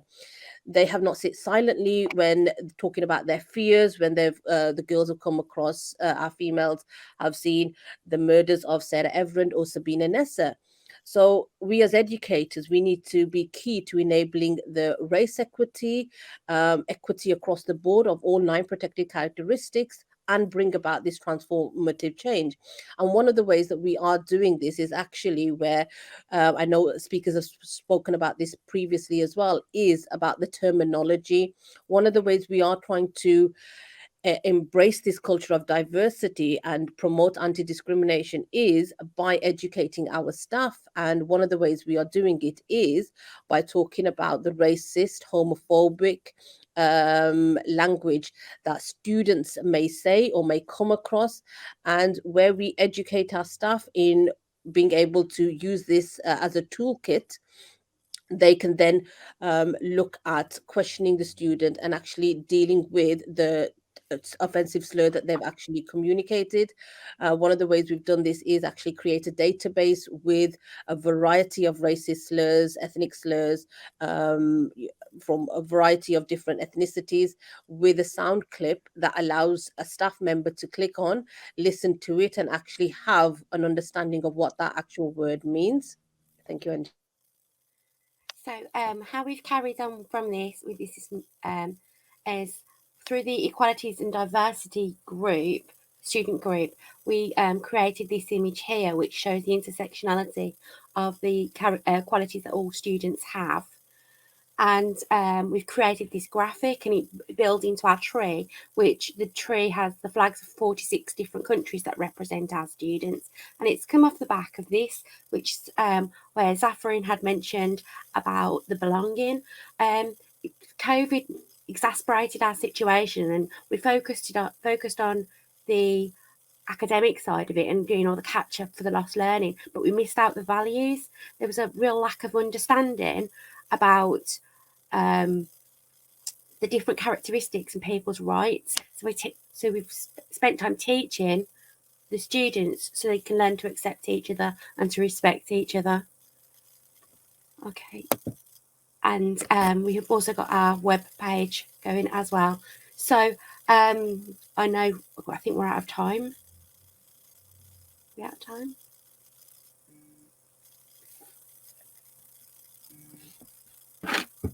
You can still go on, Angela. Oh, sorry. Okay, I can go back then a little bit. So what we have had this year, which is absolutely fantastic, is we've had lots of things translated into different languages and audio clips put onto our website. So here's some of the bulletins that have been changed. We've also had translators in at parents' evenings. So all parents of different languages that can't access English are able to participate. And we've had those in to do sign language as well for some of our hearing impaired parents. And our library, I'll just go back to our library, has really come on leaps and bounds. We see some great stuff from our students. Our students are now able to put suggestions in for the type of content that they like in the library, and some of our students you wouldn't normally see wandering around reading have been wandering around reading the books that they've suggested and we've had bought in for them. So we're doing absolutely loads. One of the things we're due to bring in September is this idea where all parents and families that have identified their religion on our student system, on our database, will get a greeting card, a greeting e-card to send them good wishes for their designated holiday from the school and from the community. So it's showing how culturally connected we are as a school. So there's so much going on. It is absolutely crazy at the moment. It's so exciting to be there. It is so wonderful to see the amount of work that's going on. Thank you, both of you, for sharing some of the huge amounts of work that you do at the Summit Learning Trust. And just a very quick question for me so we can start to wrap up. This is obviously done in the context of a learning trust that is putting it diversity, equity and inclusion at the heart of its kind of mission. How important is it to have that support centrally from central office for you to be able to do this work? I've been blown away by the amount of support that we've got from SLT. Every time I've gone with some ideas, they've embraced it. We're registered for the Anti-Racist School Award, similarly to Anissa, and took it straight to the head teacher, and straight away he was like, "Yes, let's get on board. This is a brilliant idea." So every time we go with something new, they're looking at ways to adapt it and bring it in to support our students and our staff. I think more than anything, we've been given autonomy over it, where, like Angela said, anything we raise. And one thing we do is obviously work with other schools as well. And it's this thing of we're one trust. So what we do here, we try and filter it out to every other school as well. And that's coming from the trust side of it, because no matter what, we want to make sure that it's actually across all of our schools, including primary and including obviously at Solihull College as well. It's a fantastic example to other multi-academy trusts, other schools generally, as to how to go through this process. And I know I've done some training with the Summit Learning Trust, as has Hannah, and it's been an incredible journey just watching the trust develop this and empowering you guys to go on and to do this work. So thank you for joining us today and sharing your practice. I am going to bring Hannah back up on the screen now, so we can start to wrap up this day. 3 hours, Hannah, and honestly my brain is just full of all of these kind of inspired ideas from these wonderful people. It's been a bit of a whirlwind. It's gone so quickly. All of the speakers have been absolutely fantastic, but I think very, very practical approaches as well. I think there's so many takeaways that anybody at any point in their career can lift and use next week, or start a conversation with somebody next week. That's what really resonates with me, that the legacy, going back to Maz's point, the legacy doesn't need to be big. It's taking that first step, having that first conversation, disrupting that first narrative, or thinking about that first text. And then it naturally picks up momentum. How about you? What are your takeaways, Bennie? I think for me, it's this idea that, you know, people have taken their position. It doesn't matter what position they're in, whether they're in the classroom, whether they're in their early years, whether they're in actually leadership, that they've done small things to advocate and to ally for children that have just formed part of their values as a teacher. And I think that's the key thing, that if you're starting out in your career, really pinning down what your values are. And I think pledging then to make that part of your journey, like Maz's timeline, that was inspiring. You know, she thought through every single step of her values. And I think, you know, when we think about what our pledges are going to be, what our diverse ed pledges are going to be, wherever we are in our careers, that's something that we can really kind of tap into. Yeah, absolutely. And for anyone who is still listening who has not read James Kerr's book, Legacy, I'd really encourage you to read that. It's all about why the All Blacks are the highest performing sports team in history, and what is it they've co-created from a cultural point of view that's underpinned with their values. Their values are humility, excellence, and respect. And everything that the All Blacks do go back to those values, about how they interact and how they treat each other. And I think it just really makes me think about Halil's point about this has to be cultural work. The curriculum work is important, but you can't do the curriculum work without the cultural work. Like, do you want to add anything to that, Bennie?